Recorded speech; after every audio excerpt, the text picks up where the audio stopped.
හරි. රයිට් අපි එනම් පටන් ගමු. මම හිතනවා ඔයාලට මාව ඇහෙනවා කියලා. ඇහෙනව නේද? හරි. අයිබෝන් කියලා පිළිගන්නවා. ජුනියර් ICT online class. නැත්නම් අපි කියනවා ICT වලින් ICT ඉගෙන ගන්න තමයි ඔයාලා මේ ලැස්ති වෙන්නේ. ඉතින් සාමාන්‍යයෙන් තොරතුරු හා සංනිවේදන තාක්ෂණය කියන විෂය අපි වෙනස් විදියකට කතා කරන්න ඕන නිසා තමයි අපි ඇඩ් එකක් කරලා ඔයාලව සම්බන්ධ කරගන්න. එතකොට 10 වසරට අලුතෙන් තොරතුරු හා සංනිවේදන තාක්ෂණය ඉගෙන ගන්න ආසාවෙන් බලාපොරොත්තු වෙන ඉන්න දරු පිරිසක් නේ අපිත් එක්ක අද එකතු වෙන්නේ. එතකොට තොරතුරු හා සංනිවේදන තාක්ෂණය නැත්නම් ICT කියන එක ගැන අදහසක් තියෙන කෙනෙක් අද මෙතන ඉන්න පුළුවන්. සහ අදහසක් නැති කෙනෙක් ඉන්න පුළුවන්. ඒ කියන්නේ 6, 7, 8, 9 කියන වසරවලදී පාසලේදී හෝ වෙනත් උපකාරක පන්තියක් තුළදී තොරතුරු හා සංනිවේදන තාක්ෂණය ඉගෙනගෙන අද සාමාන්‍ය පෙළ විභාගයට මුහුණ දෙන්න ඕන නිසා තොරතුරු සහ සංනිවේදන තාක්ෂණය ඉගෙන ගන්න මේ පන්තියත් එක්ක සම්බන්ධ වෙන දරුවෙක් ඉන්න පුළුවන්. එහෙම නැත්නම් අපිත් එක්ක අලුතින්ම තොරතුරු හා සංනිවේදන තාක්ෂණය පිළිබඳව අදහසක් නැතුව අද අපිත් එක්ක එකතු වෙන දරුවෙක් ඉන්න පුළුවන්. හරිද? ඒ හැමෝම වෙනුවෙන් මම මේ විදිහට පාඩම කතාව පටන් ගන්නම්.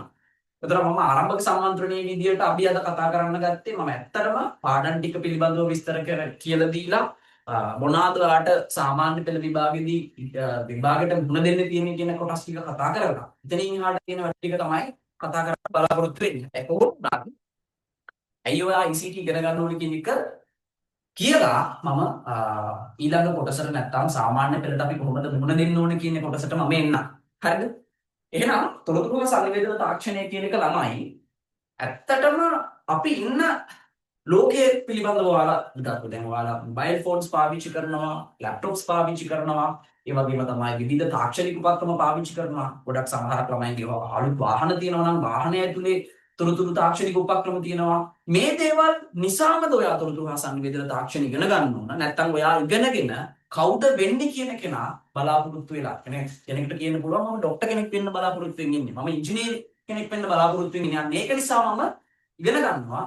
හැමෝම ICT කරන නිසා මමත් සාමාන්‍ය පෙළට ICT කරනවා.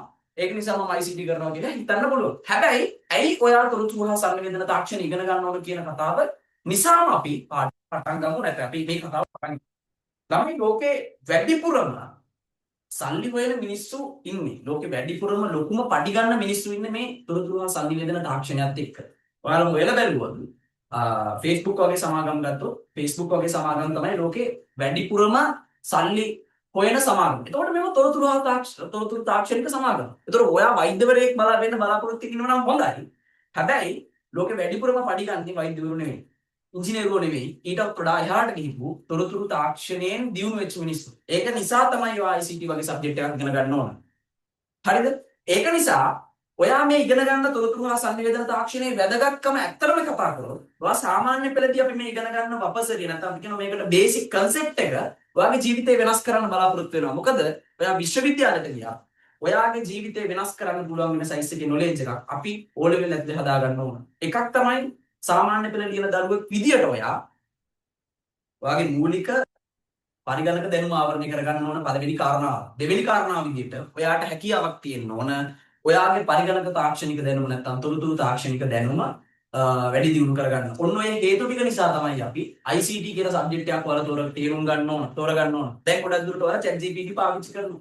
ෆොටෝ එඩිට් කරනවා. එතකොට ගොඩක් දුර ළමයි ඔයාලගේ වයසේ YouTubers ලා ඉන්නවා. ඒක සල්ලි හොයන මිනිස්සු ඉන්නවා.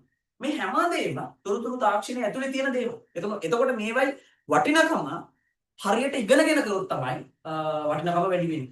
දැන් අපි ගත්තොත් අර වයිල් බුක් වගේ කෙනෙක් ගත්තොත් එයා කියනවා මම කැමුජන එක තමයි යාගේ වැඩේ. එයා ලෝකේ ලංකාවේ ඉන්න ප්‍රසිද්ධම YouTuber. වැඩිම සබ්ස්ක්‍රයිබර්ස්ලා ඉන්න YouTuber. හැබැයි එයා කියනවා එයා ඒ පිළිබඳව එයා විශේෂඥයෙක්. අධ්‍යාපනය ලැබපු කෙනෙක්. මට මීටත් වඩා ඉගෙන ගන්න පුළුවන් වුණා. මම මීටත් වඩා ඉස්සරහට යනවා කියලා. ඒක නිසා ඔයා අනිවාර්යෙන් ඉගෙන ගන්න ඕන. ඒ ඉගෙන ගන්න එක ඇතුලේ ළමයි ඔයාලගේ ජීවිතේ වෙනස් කරගන්න හැකියාවක් තියෙනවා. පැහැදිලිද? නම් තොරතුරු සංනිවේදන තාක්ෂණය කියන එකේදී මම ඔන්න ඇයි වැදගත්කම කියන එක බොහොම කෙටියෙන් කතා කරා. මොකද මම ඇත්තටම ඔයාලට එක්ක පැහැදිලි කරන්න ඕන, ඔයාලත් එක්ක කතා කරන්න ඕන 11 වසරේදී කොහොමද පේපර් එකට හරියට ලියලා ඒකක් ගන්න කියන එක ගැන. එතකොට ඒක ලේසියෙන් කරන්නේ කොහොමද කියන එකත් සහ ඔයාලගේ දුරස්ථභාවය අපි කරමු. දැන් අපි ගොඩක් දුරනේ ඉන්නේ. ඔයාලා ලංකාව වටේම ඉන්න අය ඉන්නේ. එතකොට ඒ අයත් එක්ක කොහොමද මේක සම්බන්ධ වෙලා අපි මේක කොහොමද කරන්න කියන එක පිළිබඳව හොඳ අවබෝධයක් ගන්න ඕන. ඒක නිසා මම LMS එකක් ඔයාලට හදලා දීලා තියෙනවා. university.com කියන ඔයාලගේ වෙබ්සයිට් එකට ගිහිල්ලා වෙබ්සයිට් එකේ මම ඔයාලව රෙජිස්ටර් කරනවා. ඔයාලා මේ අපේ LMS එකේ රෙජිස්ටර් කරනවා. ඒ රෙජිස්ටර් කරන්නේ අපි අද ක්ලාස් එකෙන් පස්සේ. ඔයාලට මම උගන්වන එක තේරෙනවා නම් ඔයාලට මම උගන්වන එක සැටිස් නම් අන්න අපිත් එක්ක සම්බන්ධ වෙලා අපේ වෙබ්සයිට් එකේ රෙජිස්ටර් වෙලා අපේ පේපර් පන්තියත් එක්ක සම්බන්ධ වෙලා මම හැම මාසෙම හැම පාඩමක් අවසන් වුණාට පස්සේ අපේ වෙබ්සයිට් එකේ තියෙන AI සිස්ටම් එකකින් ඔයාලට පේපර්ස් ලියනවා. අපි ඉස්සරහට ඒක කතා කරමු. දැන් මම කතා කරන්න යන්නේ 10 ඉඳලා 11ට යනකොට කොහොමද පාඩම් ටික හරියට කවර් කරගෙන ඒකකට යන පාර යන්නේ කොහොමද කියන එක ගැන. right. අපි දැන් ළමයි 10 වසර grade 10 කියන කොට ඔයාලට grade 10 වල 10 ශ්‍රේණියේදී හරිද? ඔයාලා 10 ශ්‍රේණියේදී පාඩම් 9ක් ඉගෙන ගන්න තියෙනවා. පැහැදිලිද? ප්‍රධාන වශයෙන්ම පාඩම් 9ක් ඉගෙන ගන්න තියෙනවා. ඕකෙදිත් මම කියන්නම් සාමාන්‍ය පෙළ විභාගෙදී මෙන්න මේ පාඩමෙන් තමයි වැඩිපුරම ලකුණු වෙන්නේ. මේ පාඩමෙන් තමයි ඊළඟට ලකුණු වෙන්නේ කියලා පාඩම් ටික අපි වෙන් කරගෙන එහෙම ඉගෙන ගන්නවා. එතකොට ඔයාලට මේක ලේසි කියලා මම හිතනවා. ඒ කියන්නේ දැන් අපි ගත්තොත් 10 වසරේදී පාඩම් 9ක් තියෙනවා කියවනේ. පළවෙනි පාඩම විදියට පරිගණකය හඳුනා ගැනීම කියලා තමයි අපි ඉගෙන ගන්න. ඒ කියන්නේ පරිගණකය හඳුනා ගැනීම කියලා කියන්නේ තොරතුරු තාක්ෂණය කියන්නේ මොකක්ද? තොරතුරු තාක්ෂණය භාවිතා කරන තැන් මොනවද? ඒ භාවිතා කරන තොරතුරු තාක්ෂණය මොන විදියටද සමාජයේ පවතින්නේ කියන එක පිළිබඳව විස්තර කිරීමක්. ඒක තියරි පාර්ට් එකක්. එහෙනම් පළවෙනි පාඩම විදියට අපිට 10 ශ්‍රේණියේ පළවෙනි පාඩම විදියට ඔයාලට ඉගෙන ගන්න තියෙනවා තොරතුරු හා සංනිවේදන තාක්ෂණය හඳුනා ගැනීම.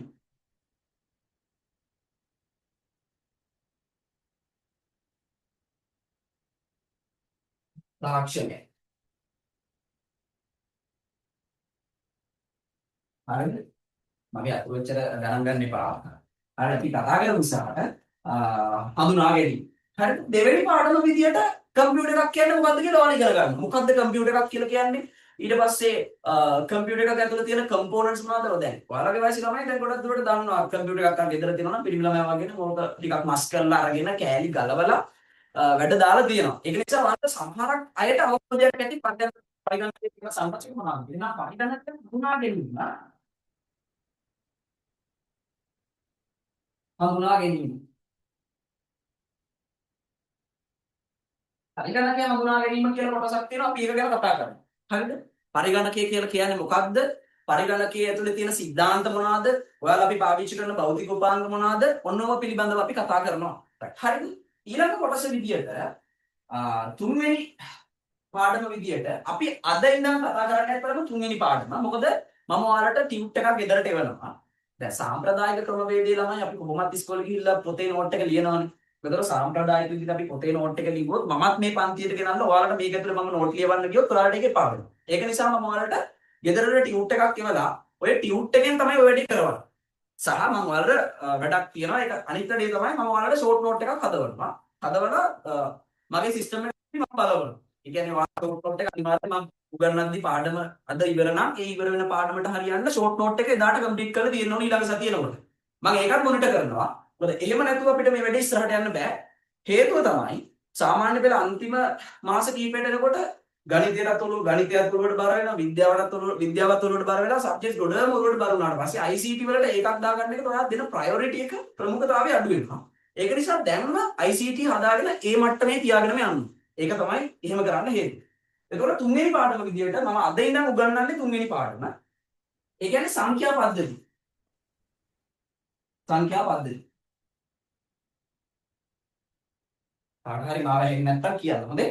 right. සංඛ්‍යා පද්ධති කියන පාඩමක් තියෙනවා. අපි සංඛ්‍යා කියන සංඛ්‍යා පද්ධති කියන පාඩම තමයි අද ඉඳන් කතා කරන්නේ. මම ඒකත් ඔයාලට පැහැදිලි කරගෙන යන්න. right. ඊළඟට හතරවෙනි පාඩම විදියට ඇත්තටම මේ පරිගණක නිර්මාණය කරද්දී ළමයි මේ ඔයාලට මේක තේරෙන එකක් දැන් නෑ මම මෙහෙම දැන් එහෙම කිව්වට මේ පරිගණක තම වැට්ට තමයි දාර කියන්නේ. ඇත්තම වැට්ට ඒක. හරිද? එහෙනම් මේ තාර්කික දාර කියන පාඩම තමයි අපි හතරවෙනි කොටස විදිහට කතා කරන්නේ. තාර්කන දාර.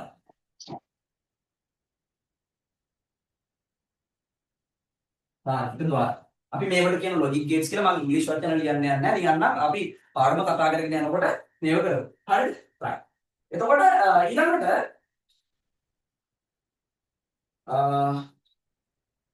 sorry.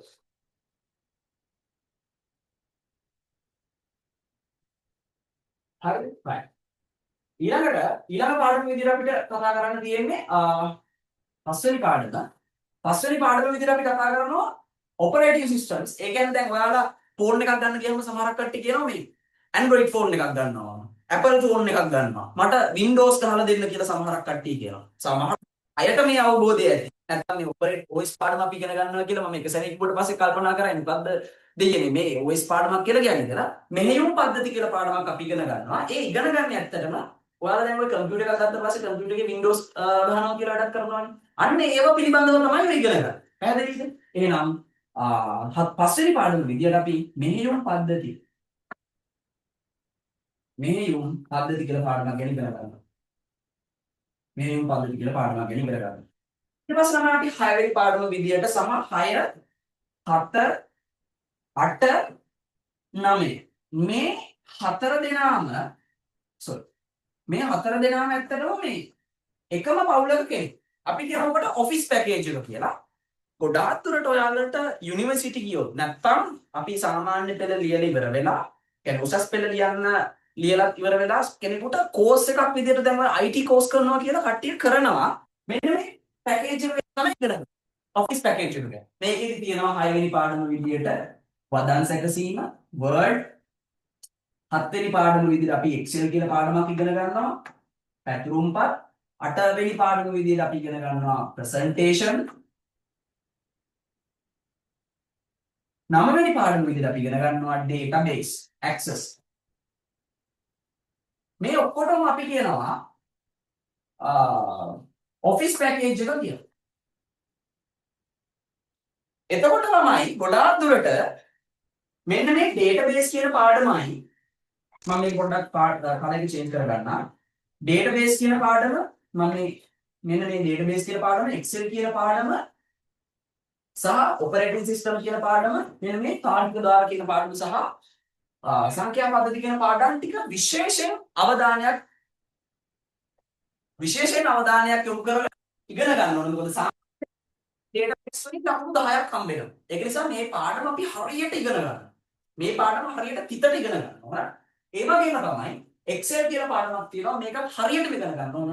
මේකෙදි ලකුණු 15ක් විතර හම්බ වෙනවා. මේකේ ලියන ප්‍රශ්නේ ලකුණු 10ක් හම්බ වෙනවා. මේකෙදි ඇවරේජ් ලකුණු 14ක් 15ක් ලැබෙනවා.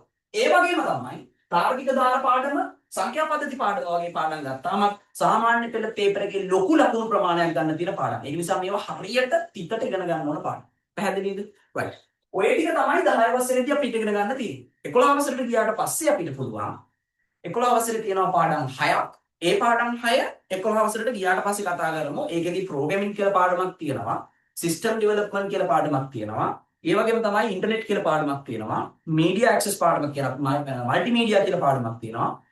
HTML කියලා පාඩමක් තියෙනවා සහ තුරුතුරු තාක්ෂණික පරිසරය පිළිබඳව පාඩමක් තියෙනවා. පාඩම් 6. එතකොට පාඩම් 16කින් සාමාන්‍ය පෙළ පේපර් එක ගොඩ දා ගන්න පුළුවන් හැකියාවක් තියෙනවා. පාඩම් 16ක් ඉගෙනගෙන මම මේක ලස්සනට ඔයාලත් එක්ක යන්නම්.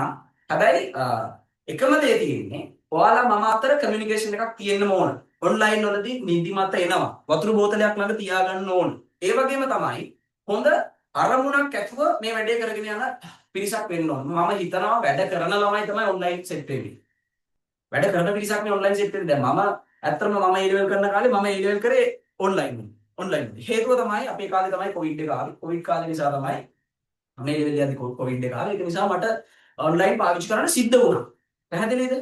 ඒක නිසා වැඩ කරන සෙට් එකක් තමයි ඔන්ලයින් සෙට් වෙන්නේ. ඒ වගේම තමයි මාත් එක්ක සෙට් වෙලා මේ වැඩේ කරනවා නම් කමියුනිකේෂන් එක තියාගන්න. අපි අනිවාර්යෙන් හුවමාරු කරන්න ඕන. ප්‍රශ්නයක් ආවම ඉවෙලේ අහන්න. සර් මේක තේරුම් නැහැ. සර් මේක මේ වගේ මොකද්ද වෙන්නේ? සහ කියලා දෙනකොට හුද්දට අහගෙන ඉන්න ළඟින් වතුර බෝතලෙකුත් තියාගන්න. නිදිමත අවධානය නැති කරගන්න දේවල් කිසි දෙයක් කරන්න හුද්දට අහගෙන ඉන්න. ඒ අහගන්නකින් තමයි ළමයි ඔයාගේ මතකය නැත්නම් ඔයාගේ නොලෙජ් එක අප්ඩේට් වෙන්නේ. අපි කොච්චර පොත් කියවුවත් පොත් කියවන්න පුළුවන් නම් අපිට පන්ති යන්න ඕනේ නැහැ නේ. පොත් කියවලා ඉගෙන ගන්න ආසාවක් තියෙනවා නම් පොත් කියවට එහෙම ගොඩක් අයට ඒක සෙට් වෙන්නේ නැහැ. පොත් කියවලා දැනුම හදා ගන්න පුළුවන්. හැබැයි තියරි කරුණක් අප්ඩේට් කරගන්න තාම ඔයාලගේ මොලේ මෝරල මදි. පැහැදිලිද? රයිට්. එහෙනම් අපි යනවා තුන්වෙනි පාඩමට සංඛ්‍යා පද්ධති පාඩම. අපි අද කතා කරන්න යන්නේ තුන්වෙනි පාඩමෙන් ඇයි තුන්වෙනි පාඩමෙන් පටන් ගන්න කියලා අහුවොත් තුන්වෙනි පාඩම කියලා කියන්නේ ගණිත පාඩම. එතකොට දැන් මම උගන්වන එක ඔයාලට තේරෙන්නේ දැන් මෙච්චර වෙලා මම ඔයාලත් එක්ක කතා කරා විතරයි. මම මොකක් හරි උගන්වලා ඒ උගන්වන දේ තේරෙන්න ඕන. ලක්ෂිත උගන්වන දේ තේරෙන්න ඕන කියන concept එකක් ඔයාලගේ ඔළුවට යන්න ඕන. ඒක නිසා ගණිත පාඩමකින් මම මේක පටන් ගන්නවා. ඇයි මේ වගේ පාඩමක් හැදුවේ කියන එක අපි කතා කරලා බලමු. right. මම කියන එක ඇහෙනව නේද? ඔයාලට? right. එහෙනම් නැත්තම් මෙසේජ් එකක් දාන්න. මොනවා ප්‍රශ්නයක් තියෙනවා මෙසේජ් එකක් දාන්න. හොඳයි. right. හරි. අපි පටන් ගමු සංඛ්‍යා පද්ධති.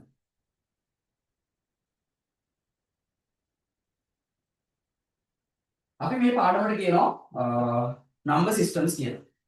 ඇත්තටම මම ඉංග්‍රීසි මීඩියම් දරුවෝ තිබියා. ඉංග්‍රීසි මීඩියම් දරුවන්ට මම වෙනම දවසක් කරනවා. ඒ හෙට දවස.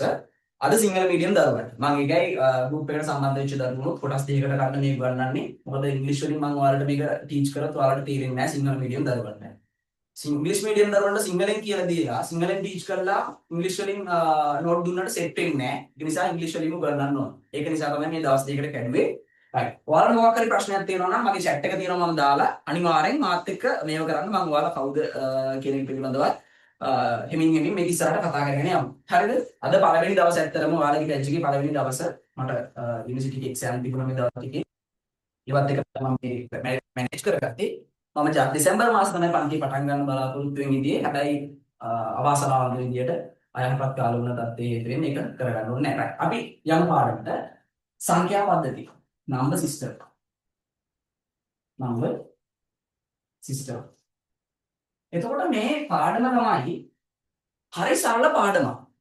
පැහැදිලිනේ? දැන් ඔන්න ඔයාලා පොත් අරගෙන වැඩේට දැස් වෙන්න මම වැඩි මේව කරන්න යන්නේ නැහැ. මොකද තුන්වෙනි වාරේ වෙනකොට මාස 3කින් එක්සෑම් එකට රෙඩි වෙන්න ඕන. පාඩම් 3 කවර් කරලා පාඩම් 3ක් තියෙනවනේ. එක වාරයකට පාඩම් 3ක් තියෙනවා. ওই පාඩම් 3 කවර් කරගෙන ඉස්සරහට යන්න පුළුවන් වෙන්න ඕන. ඒක නිසා තමයි මම වැඩි දේවල් නැතුව ඉස්සරහට මම දැනුවත් අප්ඩේට් කරගෙන යන්නවා. ඔයාලට විස්තරෙත් කියන්න. right. එතකොට සංඛ්‍යා පද්ධති කියන පාඩම කියලා කියන්නේ ළමයි දැන් මම මේ අහන ප්‍රශ්න වලට මට chat එකට උත්තර දාන්න. හොඳයි. එතකොට මම හිතනවා ඔයාලා මාත් එක්ක කමියුනිකේට් එකක් තියනවා කියලා. පැහැදිලිද? දැන් සංඛ්‍යා පද්ධති කියන පාඩම ගත්තට පස්සේ ළමයි මෙහෙම සංඛ්‍යාවක් මම හිතන්න.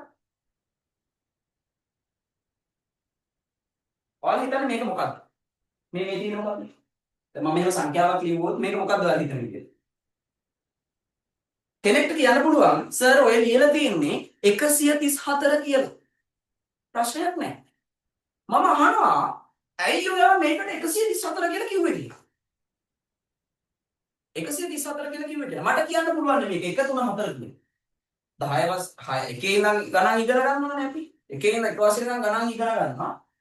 දැන් මම අහුවොත් ප්‍රශ්නයක්. ඇයි මේකට 134 කියලා කියන්නේ කියලා. ඔයාට 10 වසරේ දරුවෙක් විදියට නැත්තම් 9 එක්සෑම් ලියලා 10ට ගිහපු දරුවෙක් විදියට දැන් 10 ඉන්න දරුවෙක් විදියට ඔයාට මේ උත්තරයක් තියෙනවා. ඇයි මේකට 134 කියන්නේ කියලා. තියෙනවා හේතුවක්. මොකද මෙයා අපිට ලියන්න අවශ්‍ය වෙනවා කවුද? දැන් මෙයා ලියන්න වෙනවා අවශ්‍ය වෙනවා කවුද? කවුද අවශ්‍ය වෙන්නේ? මෙයා දරුවනේ අපිට ලියන්න අවශ්‍ය වෙනවා සංඛ්‍යා පද්ධතිය.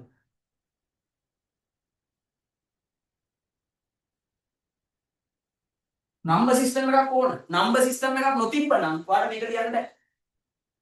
සංඛ්‍යා පද්ධතියක් නොතිබ්බනම් ඔයාලට මේක ලියන්න බෑ. ඇයි බැරි වෙන්නේ හේතුව? කවුරුහරි මට chat එකට දාන්න බලන්න ඇයි 134 කියන එක ලියන්න බෑ සංඛ්‍යා පද්ධතියක් නැත්නම්. ඇයි ලියන්න බැරි? කාටවත් අදහසක් තියෙද? anyone else? කාට හරි අදහසක් තියෙනවද? ඔය chat එකට කවුරුත් message එකක් අද දෙන්න. right come on. දැන් මෙහෙම හිතන්නකෝ. දැන් දැන් මම පොඩි උදාහරණයක් ගන්නවා වැරදි විදිහට හිතන්න එපා. දැන් මේ මිනිස්සු කියන්නේ කවුද? මිනිස්සු කියන්නේ සත්තු. ඔව්. හරි. මිනිස්සු කියන්නේ කවුද? මිනිස්සු කියන්නේ සත්තු. එතකොට බල්ලෝ කියන්නේ කවුද? බල්ලෝ කියන්නේ සත්තු. එතකොට පූසෝ කියන්නේ කවුද? පූසෝ කියන්නේ සත්තු జాතිය. එතකොට මේ හැමෝම සත්තුනේ. මේ හැමෝම සත්තුනේ. එතකොට අපි මිනිස්සු එක කොට්ටාසයක් විදියට අනිත් කට්ටිය තිරිසන් විදියටත් නැත්නම් අපි කියමු සත්තු විදියට වෙන් කරන්න මොකද්ද අපි දාලා තියෙන රූල් එක? අපි මොකක් හරි රූල් එකක් දාලා තියෙනවා. දැන් මේක නම් මේ හයිසිටි වලට ඕන කතාවක් නෙමෙයි මම මේ කියන්නේ. දැන් අපි කියනවා මිනිස්සුත් සත්තු. මිනිස්සුත් සත්තුන්ද වේ සත්තුත් සත්තුන්ද වේ නෑ සත්තුත් හැමෝම සත්තු තමයි. ඒ ඔක්කොම සත්තු. හැබැයි අපි කියනවා සත්තුන්ගෙන් කොන්ද මෙහෙම කෙලින් තියන යන පොරවල් වලට අපි කියනවා ටිකක් මෙයාලා හියුමන්ස් තා. මෙහෙම කොන්ද තියෙන කට්ටියට අපි කියනවා මොකද්ද? මෙයාලා උරග එක එක මොඩල්ස් වලින් අපි නම් කරලා කියනවා. පැහැදිලිද? දැන් එහෙම අපි මොකක් හරි කොන්දේසියක් දාලා කියනවා. මේ අය මිනිස්සු මේ අය සත්තු කියනවා. දැන් මම අහන ප්‍රශ්නයක් ඔයාලගෙන් මේ වගේ. දැන් ඔයාලා ඇයි මේ 134 කියන එක ලියන්න සංඛ්‍යා පද්ධතියක් පාවිච්චි කරන්නේ? මොකද්ද සංඛ්‍යා පද්ධතියක් කියලා කියන්නේ කියලා අහුවොත් ඇත්තටම දරුවනේ සංඛ්‍යා පද්ධතියක් නැතුව ඔයාලට ගණන් එකතු කරන්න, අඩු කරන්න, බෙදන්න, ಗುಣ කරන්න, ලියන්න, නිරූපණය කරන්න මුකුත් බෑ. එහෙනම් සංඛ්‍යා පද්ධති කියන අපි පාඩම ඉගෙන ගන්නේ පරිගණකය ඇතුලේ දත්ත නිරූපණය කරන්න කරනවා එක වැඩ. සහ පරිගණකයෙන් පරිබාහිරව ගිහිල්ලා තවත් කරනවා තවත් ගොඩක් වැඩ. ඒ වගේම තමයි දැන් ඔයාලා ගණන් ඉගෙන ගන්න ඕනේ චූටි කාලේ ඉඳන්. ඔය චූටි කාලේ ඉඳන් ගණන් ඉගෙන ගන්න කියන්නේ ඔයාලා සංඛ්‍යා පද්ධතියක් එක්ක වැඩ කරා. හැබැයි ඔයාලා සංඛ්‍යා පද්ධති ක්ලාසිෆිකේෂන්ස් කරේ නෑ. ක්ලාසිෆිකේෂන්ස් කරේ නෑ කියලා කියන්නේ බෙදුවේ නෑ, වර්ග කරේ නෑ. දැන් අපි කරන්නේ මේ පාඩම. පැහැදිලිද? ඇයි කියලා හේතුව ඇහුවොත් එකක් තමයි ඔයාලා පරිගණකයේ දත්ත නිරූපණය කරනවා. පරිගණකයේ කොහොමද කැල්කියුලේෂන්ස් වෙන්නේ කියලා හොයනවා. ඒවා ගැන වැඩ කරනවා. ඒක තමයි ඔයාලට මේක අවශ්‍ය වෙන්නේ. පැහැදිලිද? එහෙනම් ඔයාලා දැන් ඇහුවොත් මේක 1 3 4 නෙමෙයි. මේක 134 ළමයි මේක ඩෙසිමල් නම්බර් සිස්ටම් එක. දශමීය සංඛ්‍යා පද්ධතිය. එහෙනම් සංඛ්‍යා පද්ධතියක් කියලා කියන්නේ ඔයාලා චූටි කාලේ ඉඳන් සංඛ්‍යා නිරූපණය කරන්න පාවිච්චි කරපු ක්‍රමවේදයක්. අපි මේ සංඛ්‍යා පද්ධති පිළිබඳව තමයි ඉගෙන ගන්නේ. රයිට්. එහෙනම් ඔයාලා සංඛ්‍යා පද්ධති පාඩමේදී මොනවද ඉගෙන ගන්නේ? ඒක තමයි ඊළඟට යන්නේ. එහෙනම් ඔයාලා පළවෙනි කොටස විදියට මේ කොටස් හතරෙන් මම පාඩම ඉවර කරනවා. හරිද? මේ කොටස් හතර ඉගෙනනවා අනිවාර්යෙන් සාමාන්‍ය පෙළ ඕන පේපර් එකක තියෙන ප්‍රශ්නයක් කරන්න පුළුවන් වෙන විදියට මම මේ කොටස් හතරෙන් වාට පාඩම ලීසිමු ගන්නවා. ඒක තමයි මගේ ටාගට් එක. රයිට්. බලන්න. සංඛ්‍යා පද්ධති පාඩමේදී ඉස්සෙල්ලම අපි කරන්නේ සංඛ්‍යා පද්ධති හඳුනා ගැනීම. සංඛ්‍යා පද්ධති හඳුනා ගැනීම. සංඛ්‍යා පද්ධති හඳුනා ගැනීම. සංඛ්‍යා පද්ධති ටික හඳුනා ගන්න සංඛ්‍යා පද්ධති ටික අපි ප්‍රධාන වශයෙන්ම කොටස් දෙකක් කරනවා වැඩ දෙකක්. එකක් තමයි MSB LSB වෙන එක එච්චර ලොකු දෙයක් නෙමෙයි. ඊළඟ වැඩේ තමයි සංඛ්‍යා පද්ධති අතර පරිවර්තන. සංඛ්‍යා පද්ධති අතර පරිවර්තන.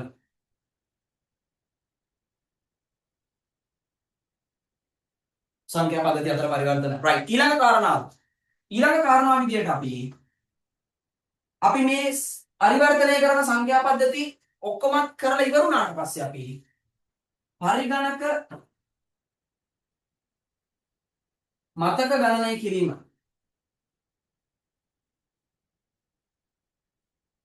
මේක ගොඩක් කට්ටිය කරන්නේ නැහැ. හැබැයි මම උගන්වනවා. මගේ YouTube එකෙත් මම මේක දාලා තිබුණා. ඔයාලා සමහරක් අය කියන මම link එකක් දෙන්නවා. හතරවෙනි කාරණාව විදියට කේල පද්ධති.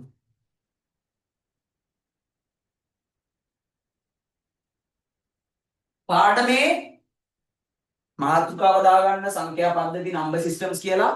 ඊට පස්සේ මෙන්න මේක මාතෘකාවට යටින් ලස්සනට කොටු කරලා දාගන්න. මෙන්න මේ ටික ගැන තමයි අපි කතා කරන්නේ. right. මෙන්න මේව ලස්සනට කොටු කරලා දාගන්න. මගේ කොටුව තරම් ලස්සනට කොටුවක් ගන්න බෑ ඔයාලට. බට් කමන්නේ ඔයාලට පුළුවන් විදියට ගන්න කැත.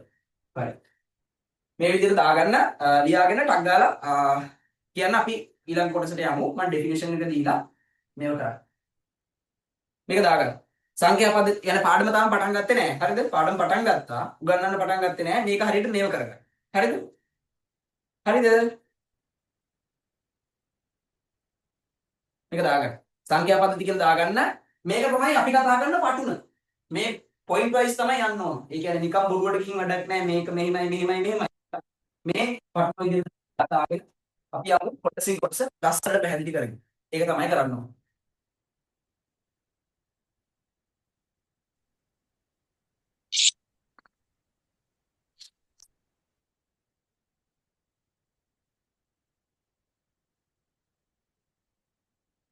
හරිද?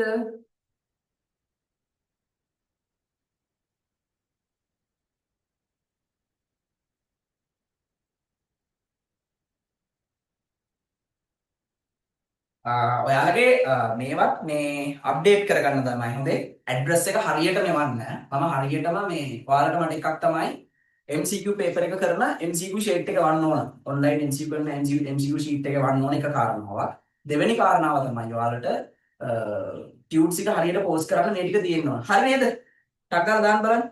මම ඔයාලා අඳුර ගන්නම්. හැබැයි මට තුන් දෙනෙක්වත් දාන්න ඕකේ ඉවරද කියලා. අපි ස්පීඩ් එකක් මේන්ටේන් කරන්න ඕන මොකද අපි එක්සෑම් තමයි ටාගට් කරන්නේ. වාර විභාගෙට ලකුණු නැති වුණොත් කියයි අපෝ අර ඔන්ලයින් ඩයල් එකකින් ගියයි කියයි වැඩක් නැහැ කියයි ඒක පඬිතෙක් වගේ කියුවා කියයි නැද්ද? හරි. හරි නේද?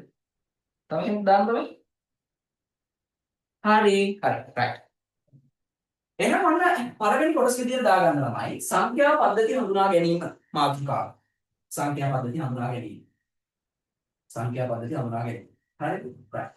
එහෙනම් පළවෙනි කොටස තියාගන්න අපි සංඛ්‍යා පද්ධතිය හඳුනා ගැනීම. පළවෙනි කොටස.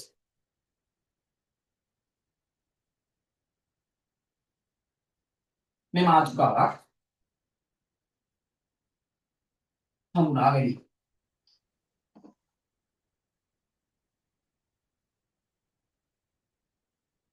සංඛ්‍යා පද්ධතිය හඳුනා ගැනීම. මේකට අපි කියනවා introduction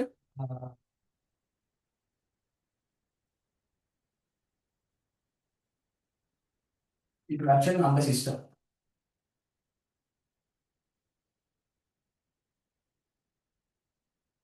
හරිද? right.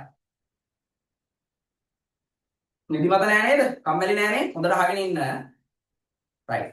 මේක මේ right. හරිද? ඔන්න එහෙනම් පළවෙනි කොටස විදිහට දැන් මම කිව්වා සංඛ්‍යා පද්ධති හඳුනා ගැනීමේදී ළමයි අපි එකිනෙකට වෙනස් සංඛ්‍යා පද්ධති හතරක් හඳුනා ගන්න. එතකොට මොනවාද මේ සංඛ්‍යා පද්ධති කියලා කතා කරොත් දැන් ඔයාලට තියෙන්න ඕන සංඛ්‍යා පද්ධතියක් කියලා කියන්නේ. ඔයාලට ගණන් එකතු කරන්නත් බෑ. ඔයාලට ගණන් අඩු කරන්නත් බෑ. ඔයාලට දත්ත නිරූපණය කරන්නත් බෑ සංඛ්‍යා පද්ධතියක් නැතුව. එහෙනම් ඔයාලා ඉස්සර ඉඳන්ම දැන් 6 දෙයනේ අපි ඉස්කෝලේ ගිහින් මොකද්ද කරේ කියලා කල්පනා කරන්න එපා. ඔයාලා සංඛ්‍යා පද්ධතියක් එක තමයි වැඩ කරලා තියෙන්නේ. අනේ ඔයාලා සංඛ්‍යා පද්ධතියක් එක වැඩ කරන්න සංඛ්‍යා පද්ධතියක් කියලා කියන්නේ මොකද්ද කියලා කියනවා. බට් ටික ගණන් ගන්න එපා. right.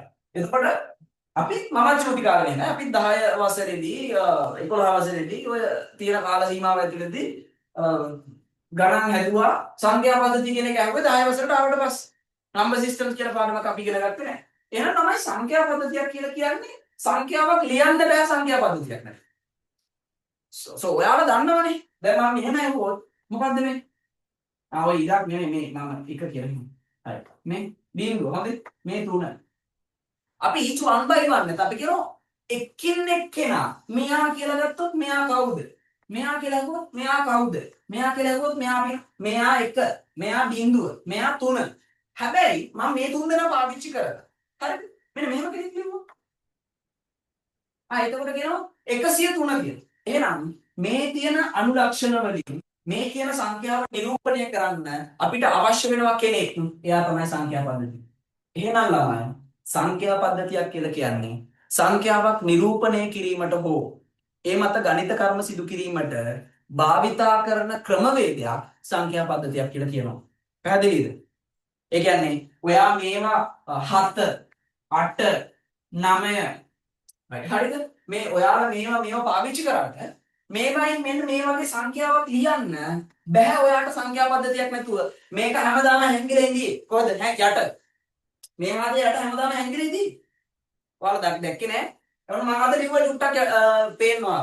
පාදය 10යි. 10 පාදයේ සංඛ්‍යාව වලට තමයි ඔයාලා කියන්නේ දශමයේ සංඛ්‍යා පද්ධතිය කියලා. තේරුණාද? එහෙනම් ලියා ගන්න සංඛ්‍යා පද්ධතියක් යනු කියලා. මොකද්ද? පළවෙනි කාරණා සංඛ්‍යා පද්ධතිය හඳුනාගෙන ඉස්සෙල්ලම ලියන්න ඕන. සංඛ්‍යා පද්ධතියක් යනු කියලා. ලියා ගන්න මේ. right. සංඛ්‍යා පද්ධතියක් යනු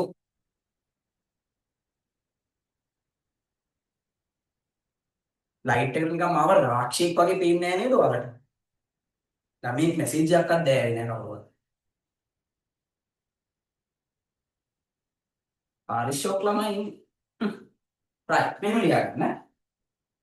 සංඛ්‍යාවක් නිරූපණය කිරීමට හෝ සංඛ්‍යාවක් නිරූපණය කිරීමට හෝ සංඛ්‍යාවක් නිරූපණය කිරීමට හෝ සංඛ්‍යාවක් නිරූපණය කිරීමට හෝ සංඛ්‍යාවක් නිරූපණය කිරීමට හෝ සංඛ්‍යාවක් නිරූපණය කිරීමට හෝ ඒ මත ගණිත කර්ම සිදු කිරීම සඳහා සංඛ්‍යාවක් නිරූපණය කිරීමට හෝ ඒ මත ගණිත කර්ම සිදු කිරීම සඳහා සංඛ්‍යාවක් නිරූපණය කිරීමට හෝ ඒ මත ගණිත කර්ම සිදු කිරීම සඳහා භාවිතා කරන ක්‍රමවේදය සංඛ්‍යාවක් නිරූපණය කිරීමට හෝ ස්පීඩ් වැඩි නම් කියන්න සර් වේගය වැඩි හෙමින් කියන්න කියලා. අන්න එතකොට මම හෙමින් කියන්නේ. right. හරිද මම හිතනවා වේගෙන් කියනකොට ලියන්න පුළුවන් කියලා. සංඛ්‍යාවක් නිරූපණය කිරීමට හෝ ඒ මත ගණිත කර්ම සිදු කිරීම සඳහා භාවිතා කරන ක්‍රමවේදයක් භාවිතා කරන ක්‍රමවේදයක් භාවිතා කරන ක්‍රමවේදයක් භාවිතා කරන ක්‍රමවේදයක් සංඛ්‍යා පද්ධතියක් ලෙස හඳුන්වනු ලැබේ. සංඛ්‍යා පද්ධතියක් ලෙස හඳුන්වනු ලැබේ. සංඛ්‍යාවක් නිරූපණය කිරීමට හෝ සංඛ්‍යාවක් නිරූපණය කිරීමට හෝ ඒ මත ගණිත කර්ම සිදු කිරීමට භාවිතා කරන ක්‍රමවේදයක් සංඛ්‍යා පද්ධතියක් ලෙස හඳුන්වනු ලැබේ. So you can identify number systems. How you identify that number systems? Using base, okay? ඔයාලට base එක පාවිච්චි කරලා number system එකක් identify කරන්න පුළුවන්. දැන් අපි යන්නේ මේ වැඩේ. හරි. මැදින් ඉංග්‍රීසි කැලේ දාලා නිකන් අනාථ කරන්න එපා කියලා කියන්න එපා නේද? හරි. හරිද? right. එහෙනම් දැන් අපිට සංඛ්‍යා පද්ධති කීයක් කතා කරන්න පුළුවන්ද? ඔයාලා දන්නේ නැහැ. එහෙනම් මම පටන් ගන්නවා. ඔයාලා මාත් එක්ක කතා කරන්නේ නැහැ. කොහොමවත් කවන්නේ නැහැ. පන්ති අර කරන්නේ. right. එහෙනම් අපිට තමයි එකින් එකට වෙනස් වෙච්ච සංඛ්‍යා පද්ධති හතරක් අඳුර ගන්න පුළුවන්. ඔයාලා තාම දන්නේ ඇත්තටම මම කියන්නම්. 9 වසරේදී ද්විමේය සංඛ්‍යා පද්ධතිය ඇත්තටම කතා කරන්නේ. පොක්කෙම්ම කියන්නේ පොක්කෙම්ම කියන්නේ ද්විමේය සංඛ්‍යා පද්ධතිය කතා කරලා සර් ඔයා නිකන් මේ බයිලා දාන්න එපා. ඔව් මම දන්නවා 9 වසරේදී ඔයාලා ද්විමේය කියලා සංඛ්‍යා පද්ධතියක් ඉගෙන ගන්නවා. ඒකින්ද ප්‍රශ්නයක් නැහැ. එහෙනම් ඔයාලා දැන් දැනට දෙකක් දන්නවා සංඛ්‍යාව. මොනවද ඒ දෙක? එකක් ඔයාලා ඉපදිච්ච දවස් ඉඳලා දශමයේ සංඛ්‍යා පද්ධතියෙන් ගණන් කරා. එහෙනම් අපි ඉස්සෙල්ලම ලියනවා පළවෙනි සංඛ්‍යා පද්ධතිය විදිහට දශමයේ සංඛ්‍යා පද්ධතිය. දශමය සංඛ්‍යා පද්ධතිය. හරි. මම පිළිගන්නවා. හරි ඔයාලා තමයි වැද්දෝ මේක දන්නවා. හරිද? දශමයේ සංඛ්‍යා පද්ධතිය. තයන නෙවෙයි යයන් කියනවා. මේකට අපි කියනවා ඉංග්‍රීසි වලින් මොකද්ද? Decimal number system. decimal number system. Okay. හරිද? decimal number systems අපි මේකට කියනවා දශමයේ සංඛ්‍යා පද්ධතිය කියලා. right. අපි දෙවෙනි කෙනා විදියට මේකත් මම පිළිගන්නවා ඔයාලා දන්නවා ආරඩ් ඉස්කෝලේ ගණන් ටීචර් කියලා දුන්න පුතේ 1.0 පාවිච්චි කරලා ගණන් හදන්නේ මෙහෙමයි. හරිනේ? හැබැයි පරිවර්තන නම් ලොකුට කියලා දෙන්නේ නැතුව ඇති. නමුත් ඔයාලා දන්නවා. එහෙනම් මම දෙවෙනි කෙනා විදියට ලියනවා ද්විමේය සංඛ්‍යා පද්ධතිය. ද්විමේය සංඛ්‍යා පද්ධතිය. අපි මේකට කියනවා ළමයි ඉංග්‍රීසියෙන් මොකද්ද? binary number system. binary number system. binary number system. ද්විමේය සංඛ්‍යා පද්ධතිය binary number system. හරිද? right. දැන් ඊළඟ දෙන්න ගන්න මම දැන් උඩ යන්නේ එතකොට තමයි. ඔයාලා දන්නේ නැහැ මම මේ කියන සංඛ්‍යා පද්ධතිය. ඊළඟ සංඛ්‍යා පද්ධතිය තමයි ළමයි අපි කතා කරන්නේ 3 අෂ්ටක සංඛ්‍යා පද්ධතිය. අෂ්ටක සංඛ්‍යා පද්ධතිය.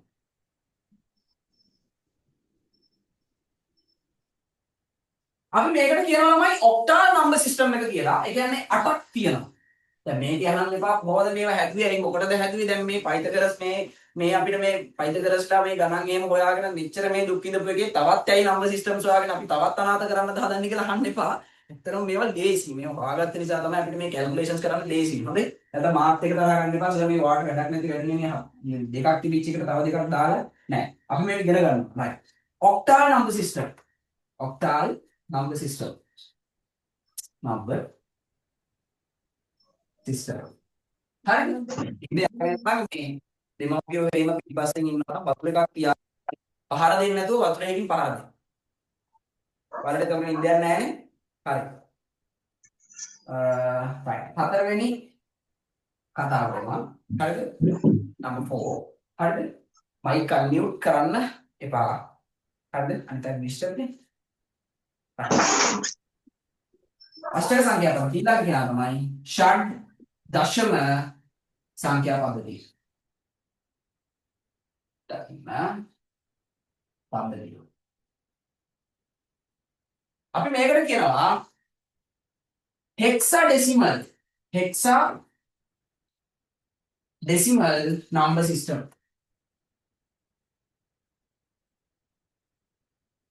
හරිද? ඔන්න මෙන්න සංඛ්‍යා පද්ධතිය. ෂඩ්දශම. ඔව් ෂඩ්දශම කියන එකකුත් තියෙනවා අපි ඉගෙන ගමු. හරිද? right. එහෙනම් ළමයි අපිට එකිනෙකට වෙනස් සංඛ්‍යා පද්ධති හතරක් හම්බ වුණා. කවුද? දශමීය සංඛ්‍යා පද්ධතිය. ඔයාලා දන්නවා. ද්විමීය සංඛ්‍යා පද්ධතිය පොඩ්ඩක් දන්නවා. අෂ්ටක සංඛ්‍යා පද්ධතිය දන්නේ නැහැ. ෂඩ්දශම සංඛ්‍යා පද්ධතිය දන්නේ නැහැ. එහෙනම් අපි මේව පිළිබඳව දැන් කතා කරන්න යනවා. එහෙනම් වැඩි වැඩ දාන්න නැතුව මේ මම වගේ මට්ටම ලස්සන බැරි වුණා කමන්නේ ඔයාලා මෙන්න මේ සංඛ්‍යා පද්ධති හතර ලියාගන්න මෙන්න මේව ලියාගන්න එකිනෙකට වෙනස් සංඛ්‍යා පද්ධති හතරක් හඳුනාගත්ත හැක කියලා ලිව්ව නේද ඔයාලා කවුරු හරි කෙනෙක් අනේ ආසාවට අන්මියුට් කරලා කතා කරා ලිව්ව සර් ලිව්වද නෑ සර් අන්න very good කෝල් එක තමයි ජයග්‍රාහී ලෙස මාත් එක්ක ඔන්න 27 බැච් එකකින් කතා කරා ඔන්ලයින් right මේක දාන්න එකිනෙකට වෙනස් සංඛ්‍යා පද්ධති හතරක් දැන් ගත්තා කියලා මේ හතර ලියන්න. හරිනේ?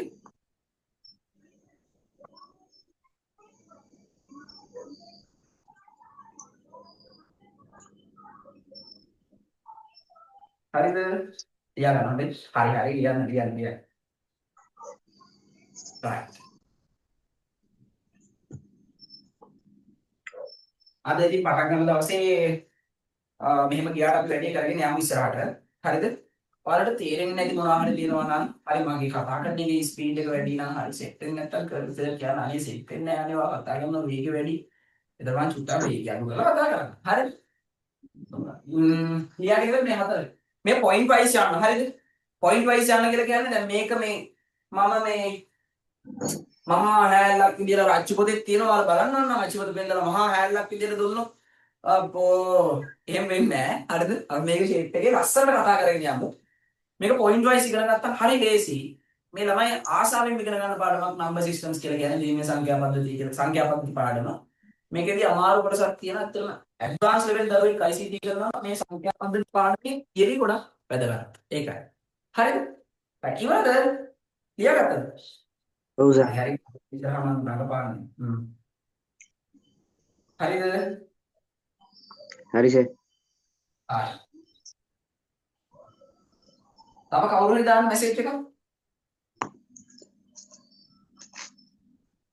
anyone else? තව එක්කෙනෙක්? හරි කියලා මැසේජ් එකක් දාන්න. එක්කෙනෙක් දාන්න. හරි. එහෙනම් මම හිතනවා කාලය ඇති කියලා. right. එහෙනම් අපි යමු ඊළඟ කොටසට. ඊළඟ කොටසට යනවා නම් ලියාගන්න පළවෙනි මාතෘකාව දශමීය සංඛ්‍යා පද්ධතිය. ඔයාලා නොදන්න දශමීය සංඛ්‍යා, ඔයාලා දන්න දශමීය සංඛ්‍යා පද්ධතිය මම නොදන්න කොටසට කියලා දෙනවා. හරිද? මම ලියාගන්න මාතෘකාව දශමීය සංඛ්‍යා පද්ධතිය. right. ළමයි මේ දශමීය සංඛ්‍යා පද්ධතිය කියන්නේ මොකද්ද? දශමීයදී එකිනෙකට වෙනස් සංලක්ෂණ වල කීයක් දකින්නවද? දශමීය සංඛ්‍යා පද්ධතිය ඔයාලා එකිනෙකට වෙනස් සංලක්ෂණ කීයක් දකින්නවද? ඔයාලා කීයක් අඳුරගෙන තියෙනවද? ඩෙසිමල් දශමීය සංඛ්‍යා පද්ධතිය. ඔයාලට සිග්නල් ඩ්‍රොප් එකක් හරි කවුරු හරි තියනවා නම් මට මැසේජ් එකක් දාන්නවම රෙකෝඩින් එක දෙන්න. හරිද? රෙකෝඩින් එක දෙන්න ප්‍රශ්නයක් නැහැ. අන්න very good. දශමීය සංඛ්‍යා පද්ධතිය ළමයි ඔන්නම උත්තර chat එකට දාන්න එක හොඳයි. එතකොට ඔයාලා ෆෝන් එක නිතරම බෙල්ල යන්නත් එපා. ඒකට වැඩි අවුල්. මැසේජ් එකක් දාන්න පුළුවන් කෙනෙකුට quickly ඔයාලට disturb වෙන්නේ නැතුව මැසේජ් එකක් දාන්න පුළුවන් නම් දාන්න. නැත්තම් ෆෝන් එක පෙන්නගෙන බිමක් දාගෙන එහෙම කරන්න යන්න එපා. ඒකට වැඩි අවුල්. හරි? දශමීය සංඛ්‍යා පද්ධතිය. decimal number systems. හරි. පටන් ගමු. එකිනෙකට වෙනස් අනුලක්ෂණ 10ක් තියෙනවා.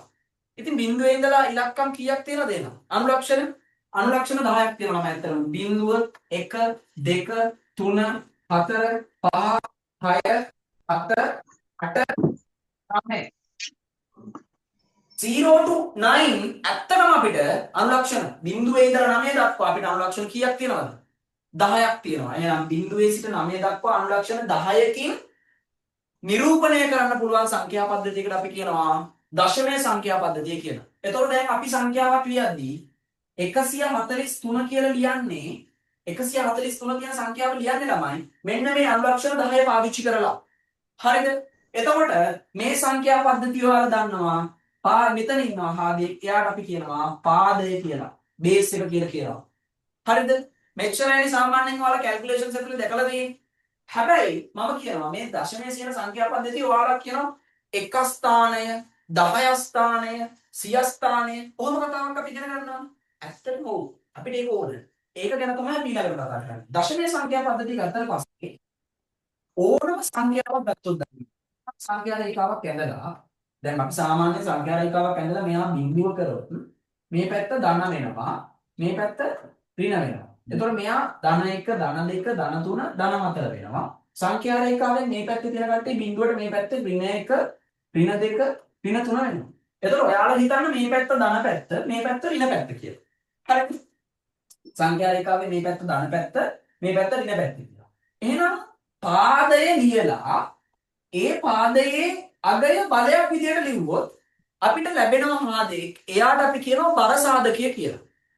ඔය බර සාධකය කියන හාදය පාවිච්චි කරලා තමයි අපි කිව්වේ එක ස්ථානය 10 ස්ථානය 100 ස්ථානය 10 ස්ථානය කියලා. පැහැදිලිද? එහෙනම් මම අහනවා 10 බිඳුවෙනි බලය. දැන් මෙයා පළවෙනි කෙනා මෙතනින් දශම ටික තියලා ඍණ පැත්තට යන්න. එතකොට මෙතන කෙලින්ම බිඳුව ගන්න. එහෙනම් මේ ඉන්නේ 10 බිඳුවෙනි බලය. 10 බිඳුවෙනි බලය ළමයි ඕනම සංඛ්‍යාවක බිඳුවෙනි බලය 0 පවර් 1 බිඳුවෙනි බලය 1යි. ඒක 10 පාදයටත් පොදුයි 2 පාදයටත් පොදුයි 8 පාදයටත් පොදුයි 16 පාදයටත් පොදුයි. පැහැදිලිද? එහෙනම් ඕනම සංඛ්‍යාවක 10 බිඳුවෙනි බලය 10 බිඳුවෙනි බලය 1යි. එහෙනම් 10 බිඳුවෙනි බලය 1යි. ඊළඟට අපි ලියනවා 10 පළවෙනි බලය 10 පළවෙනි බලය 10 පළවෙනි බලය 10 උඩ 1 ඉන්නවා. කියලා 24 කියලා ලියුවා කිව්වද? දැන් 24 මේක 24 විදියටම ඉන්නවා නම් මෙතන බලයකින් තියෙන පව එක. මේක පව එක එකයි. බලය එකයි. එහෙනම් 10 පළවෙනි බලය කියලා. 10 පළවෙනි බලය 10 10 very good. ඊළඟට නම් 10 බලය බිඳුව 1 2 3 4 5 6 7 ඔහොම තමයි යන්නේ. පැහැදිලිද? right එතකොට 10 දෙවෙනි බලය 10 දෙවෙනි බලය 100යි. ඕක තුන්වෙනි බලයට ගියොත් 1000යි. හතරවෙනි බලයට ගියොත් 10000යි. ඔහොම ඉස්සරහට යන්නේ ඒක නිසා. පැහැදිලිද? එහෙනම් මෙන්න මේ ආදේව ටිකට අපි කියන්නේ කවුරු කියලා? මේ ආදේයන්ට අපි කියනවා බර සාධක කියලා. බර සාධක. මෙන්න මේ ආදේව ටික අපි කියන්නේ කවුරු කියලා? ස්ථානීය අගය කියලා. ස්ථානීය අගය. අගය. ඔයාලා මේකෙන් ගණන් හදලා තියෙනවා. පැහැදිලිද? right. එතකොට ලියාගන්න නම් මෙන්න ලියා ගන්න. බිඳුවේ සිට 9 දක්වා. බිඳුවේ සිට 9 දක්වා.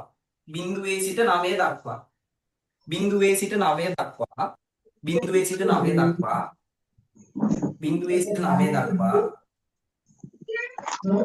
ආන්සර් එක ගන්න. මේක නිදහසේ කරන්න ආන්සර් දුන්නා ආයි අන්මියුට් කරගන්න. මම ඔයාලට එහෙම ඩොක් කරන්න යන්නේ නැහැ. මම දන්නවා එතික්ස් කිය අපි ඔයාලා අනිවාර්යෙන් මේ සෙල්ෆ් ඩිසෝස්ට් එක හදාගන්න. හරිද?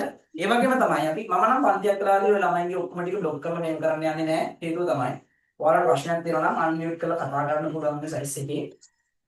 මේක කන්ෆිඩන්ට් එකක් හදාගන්න. ඒක වටිනවා ඇත්තටම. මම මීටින්ග්ස් කියලා දාලා නැහැ. ඔයාලට තේරුම් නැත්තම් ඔව් සර් තේරුම් නැහැ කියන්න මේක තේරුම් නැහැ කියන්න ප්‍රශ්නයක් නැහැ. දන්නේ නැති ප්‍රශ්නයක් තියෙනවා නම් අහන්න. ප්‍රශ්නයක් නැහැ. හරිද? මම දන්නේ නැති ප්‍රශ්නයක් ඇහුවොත් මම ඒක උඩට මම කොහෙලා හරි කියන්න. හැබැයි ඔයාලගේ 10 වසරේ මම නොදන්න ප්‍රශ්නයක් නැහැ. දැන් නොදන්න මේම රොකට් සයන්ස් කියන රොකට් සයන්ස් වල කොහොමද කෙනෙක්ට අහන්න පුළුවන්ද? අන්න එහෙම වුණා ඉතින් දන්නේ නැහැ හොඳේ. ඒ නිසා එහෙම ප්‍රශ්න අහන්න එපා. සබ්ජෙක්ට් එක ඇතුලේ තියෙන ඔයාලට අහන්න කියවරේ.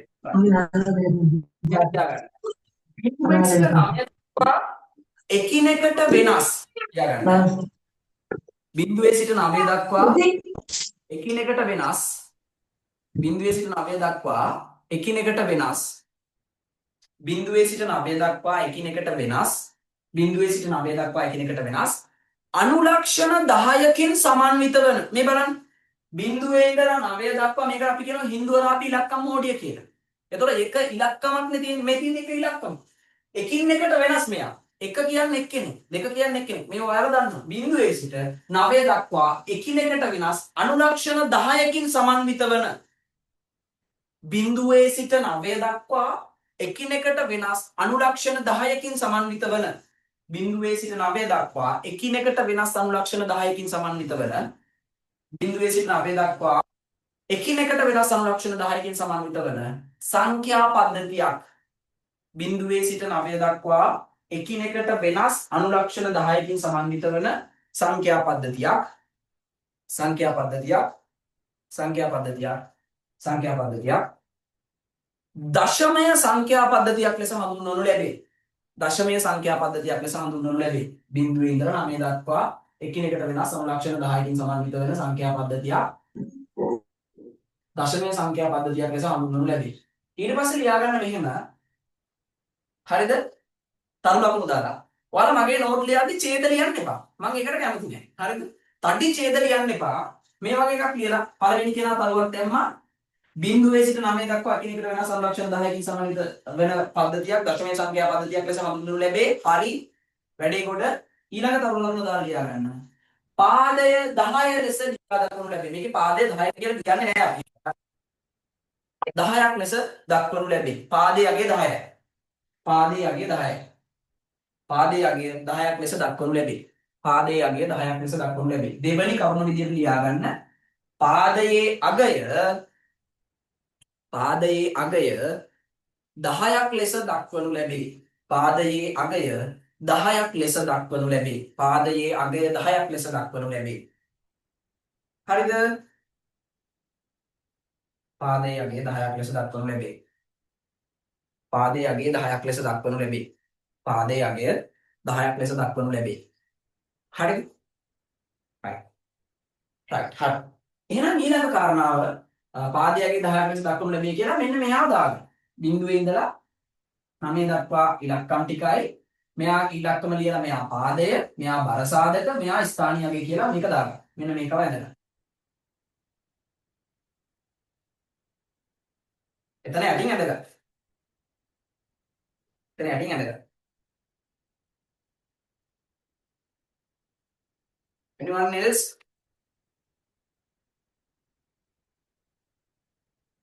finished? කවුරු හරි ඉන්නවද ඉවර කරමු?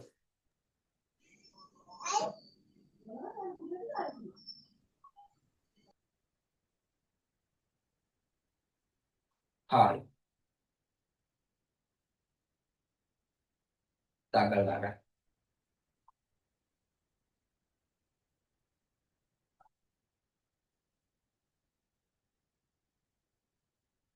හරිද?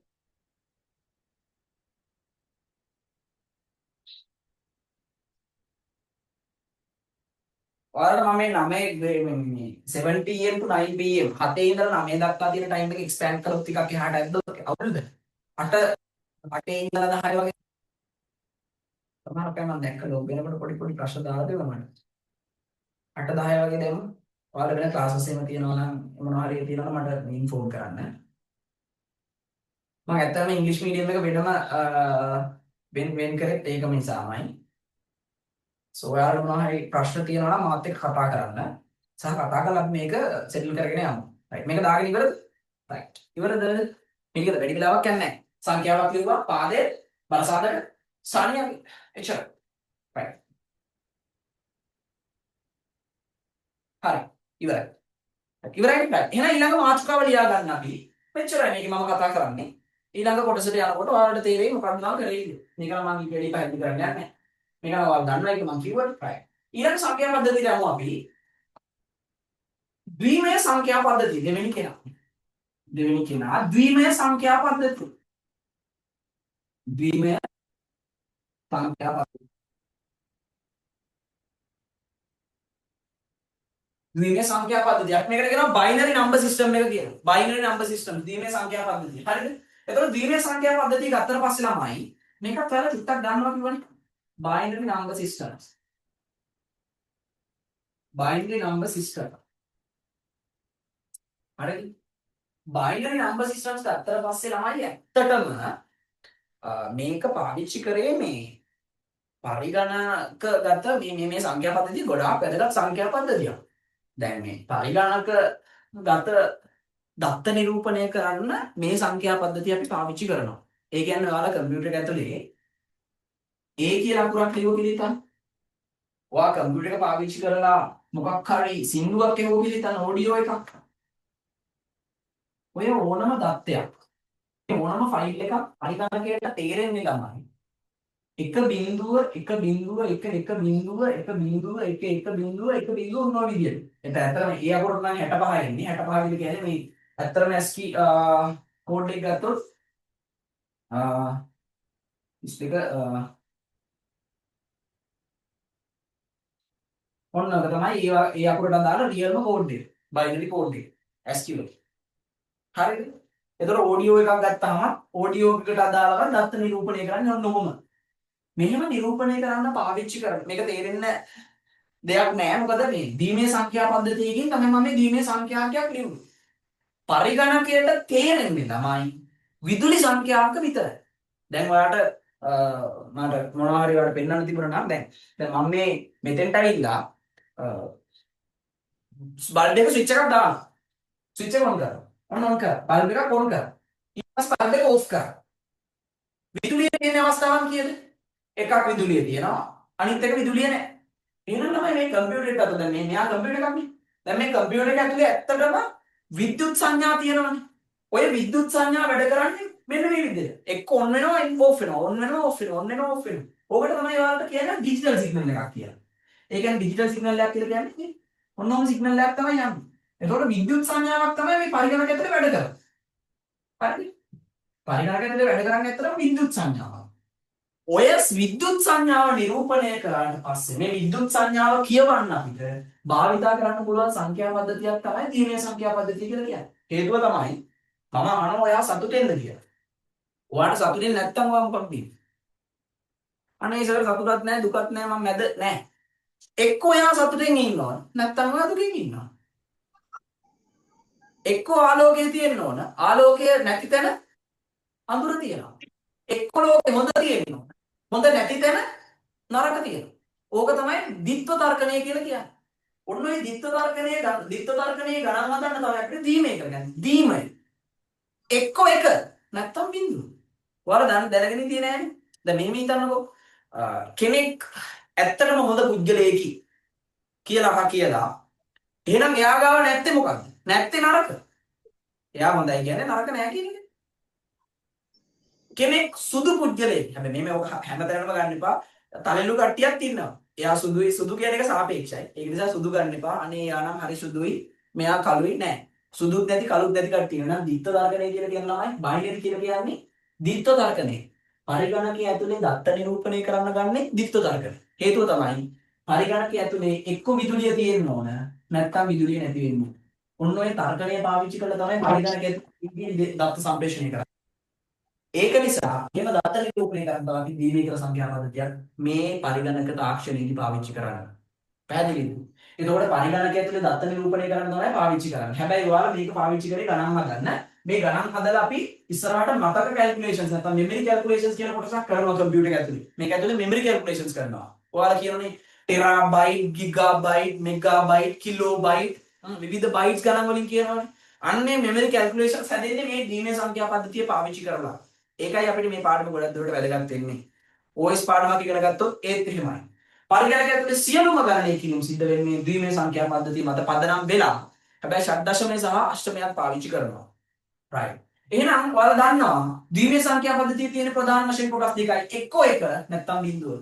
එහෙනම් ඉලක්කම් දෙකයි තියෙන දරුවෝ. බිඳුවෙන් පටන් අරන් එකකින් ඉවර කරා.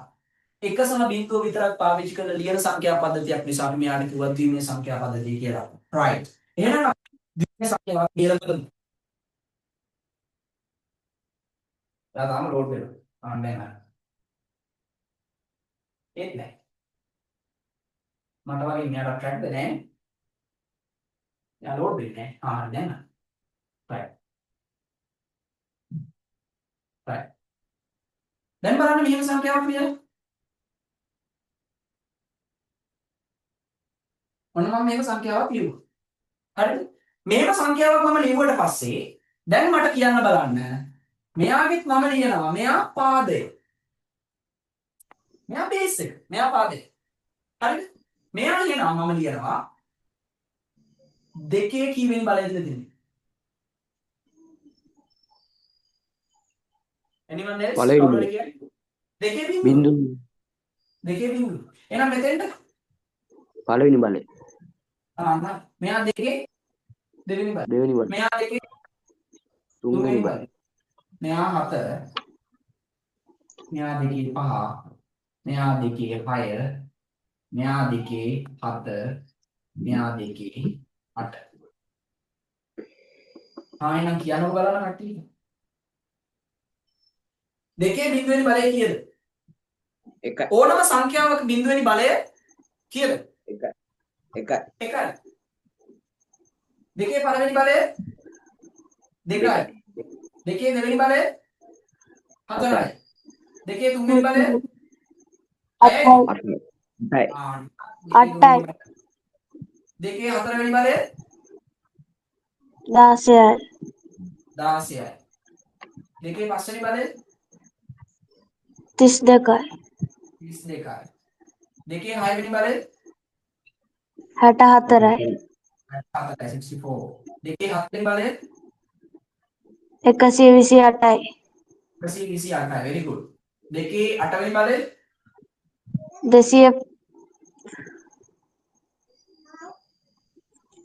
200 කීයද? 256යි.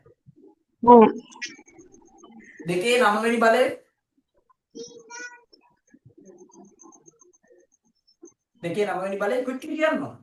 මේ අපි සර් easy peasy අපි ඔය හදලා තියෙන මොනවාද අනේ දීමේ අපි 9 දි කරානේ. දෙකේ නවවෙනි බලය 512යි. දෙකේ 10වෙනි බලය 1024යි. එහෙනම් මෙයාට අපි කියන කවුරු කියලාද? මෙයා බර සාධක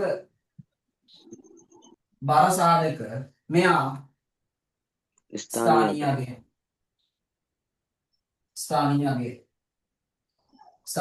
right. එහෙනම් ඔයාලා දන්නවා දැන් කොටස් දෙකක්. මොකද්ද? බිංදුව සහ එක භාවිතයෙන් සංඛ්‍යා නිරූපණය කරන සංඛ්‍යා පද්ධතියක් ද්විමේය සංඛ්‍යා පද්ධතියක් ලෙස හඳුන්වනු ලැබේ. ද්විමේය සංඛ්‍යා පද්ධතියේ පාදය 2යි. ද්විමේය සංඛ්‍යා පද්ධතියේ පාදය 2යි. ඒ වගේම තමයි ද්විමේය සංඛ්‍යා පද්ධතියේ විස්තර තමයි මේ තියෙන්නේ. මොකද යාගේ ස්ථානීය හැදෙන්නේ බර සාධකවල අගින්. පැහැදිලිද? එහෙනම් ලියා ගන්න ද්විමේය සංඛ්‍යා පද්ධතිය යටතේ මෙහෙම. හරිද? right මෙහෙම ලියා ගන්න. ද්විමේය සංඛ්‍යා පද්ධතිය යටතේ මෙහෙම ලියා ගන්න.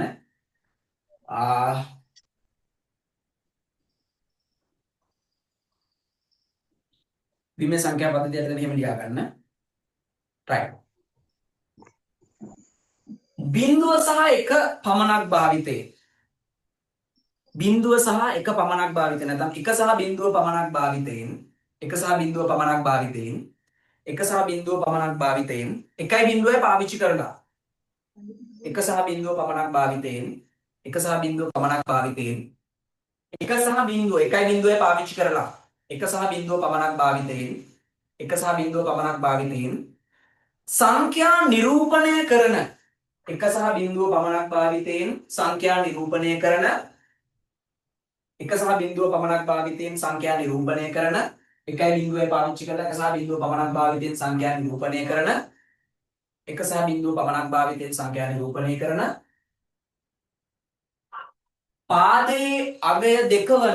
පාදයේ අගය දෙක වන පාදය දෙකයි බේස් එක දෙකයි පාදයේ අගය දෙකයි පාදයේ අගය දෙක වන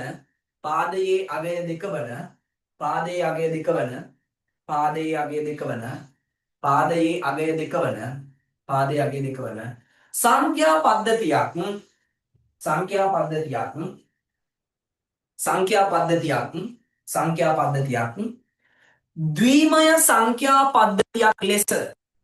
ද්විමය සංඛ්‍යා පද්ධතියක් ලෙස නැත්නම් අපි කියනවා binary number system එකක් විදියට ද්විමය සංඛ්‍යා පද්ධතියක් ලෙස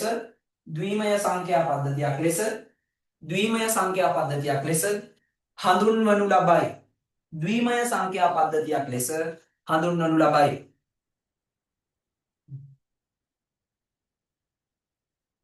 ද්විමය සංඛ්‍යා පද්ධතියක් ලෙස හඳුන්වනු ලබයි. ඊළඟට ළමයි තරුවක් දාලා ලියා ගන්න. තරුවක් දාලා ලියා ගන්න.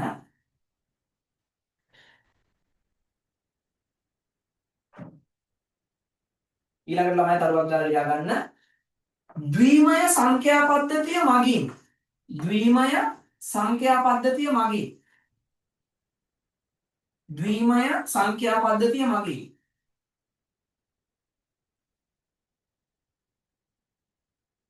ද්විමය සංඛ්‍යා පද්ධතිය මගින් කියලා අන්න එතනින් කරු ලකුණු පළයට දාගන්න. ද්විමය සංඛ්‍යා පද්ධතිය මගින් කියලා ලියලා එතන ඉඳන් පළයට කරු ලකුණු දාලා ලියා ගන්න.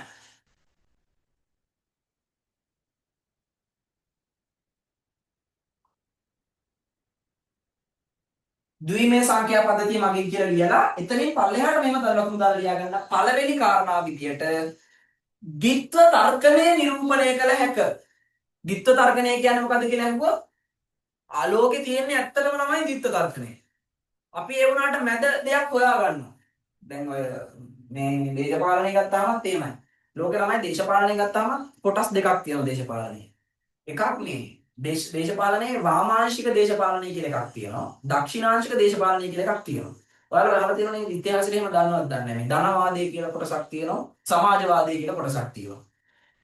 ඒක ඕනනම් ඉතිහාසයේ ආසකමෙන් නම් හොයලා බලන්න. අන්න ඒ වගේ ලෝකෙ දෙකයි තියෙනවා. මැද කියන දේවල් අපි හිතින් හදාගත්ත දේවල්. ලෝකෙක හොඳ තියෙනවා. හොඳ නැත්තම් නරක තියෙනවා. මම ලස්සන වෙන්න පුළුවන්. මම ලස්සනයි කියලා කියන්නේ නැහැ. නමුත් ලස්සන වෙන්න පුළුවන්. නැත්තම් කැත වෙන්න පුළුවන්. අපි ওই මැදහත් කියන එක කියන්නේ අනේ ආ චුට්ටක් ලස්සනයි කියලා කියන්නේ මොකද? ඒ අපි හිතින් හදාගත්ත දේවල්. ලෝකේ තියෙන ditth තර්කණය මත පදනම් වෙලා. එහෙනම් ditth තර්කණය නිරූපණය කරන්න හොඳ අවස්ථාවක් මෙයා.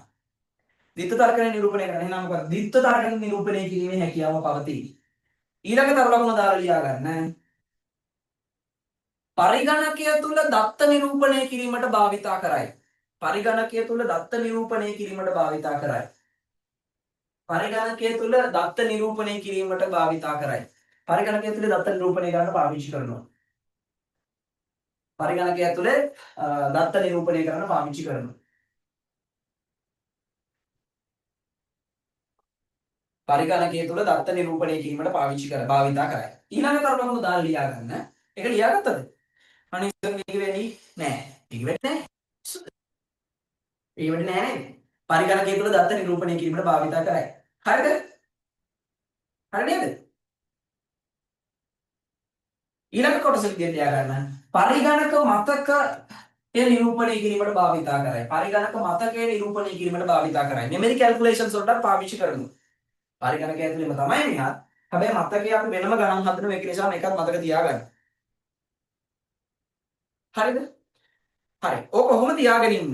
දැන් මෙන්න මෙහෙම එකක් කියනවා ළමයි. දැන් මම කියනෝනේ මේ පරිගණකයේ දත්ත නිරූපණය කරන්න පාවිච්චි කරනවා කියලා මෙන්න මේ ආදේව. එතකොට ළමයි මේ අපි ඉංග්‍රීසි වලින් මෙන්න මේ වගේ ඉලක්කමකට කියන්නේ ඩිජිට් එකක් කියලා. 3 4 5 ඉලක්කම කියලා කියනවනේ. ඔය ඉලක්කමට අපි ඉංග්‍රීසි වලින් කියන්නේ මොකද? ඩිජිට් එකක් කියලා. එතකොට මේක මේ එක හෝ බිඳුව කියන කෙනාට අපි ඉංග්‍රීසි වලින් කියනවා බයිනරි ඩිජිට් කියලා. බයිනරි ද්විමය ඉලක්කම. ද්විමය සංඛ්‍යාංකය කියන එක තමයි මේ බයිනරි ඩිජිට්ස් කියලා කියන්නේ. එතකොට පරිගණකය ඇතුලේ දත්ත තැන්පත් කරද්දි තැන්පත් කරන්න පුළුවන් කුඩාම දත්තයට අපි කියනවා කවුද? බිටුව කියලා. ඔය බිටුව කියන එක හැදිලා තියෙන්නේ ළමයි. මෙන්න මෙතන B අකුරයි. මෙතන B අකුරයි. මේ IT කියන කෙනා හැදිලා. මේ බිට් කියනවනේ. බිට් කියන අතරම මේ Bachelor of Engineering මේ Information Technology කියන එක නෙමෙයි. හොඳේ. මේ බිටුව කියලා කියන්නේ පරිගණකය ඇතුලේ තැන්පත් කරන්න පුළුවන් කුඩාම දත්තයට. ඒක නිසා තමයි මේක MCQ වලට අහනවා සාමාන්‍යයෙන්. පරිගණකය තුල තැන්පත් කර හැකි කුඩාම අගය බිටුව වේ, කිලෝබයිට් වේ, මෙගාබයිට් වේ කියලා. එතකොට ඔන්න ඔයාලට අදහසක් තියෙනවා තමයි පරිගණකය ඇතුලේ තැන්පත් කරන්න පුළුවන් කුඩාම දත්තය එක්ක බිඳුව නැත්තම් එක. මෙන්න මේ දෙන්නම බිට්. මෙයා බිට් එකක්. මෙයා බිට් එකක්. පරිගණක එහෙනම් ඊළඟ විශේෂ කරුණක් විදිහට දාලා ලියා ගන්න.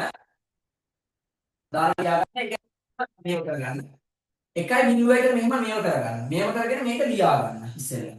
ඊළඟට යටින් මෙතන යටින් මේක ලියා ගන්න. 1.0 කියලා මෙයාත් බිට් එකක් මෙයාත් බිට් එකක් කියලා බයිනරි ඩිජිට් කියලා මේ විදිහට ලස්සනට කොටු කරලා බිට් එකක් කියලා ලියා ගන්න. එතකොට ඔක අමතක වෙන්නේ නැහැ ඔයාලට. හරිද?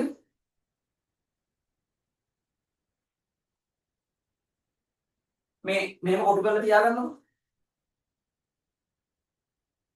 හරිද? ටක් කරලා තියාගන්න. We have 45 minutes, okay?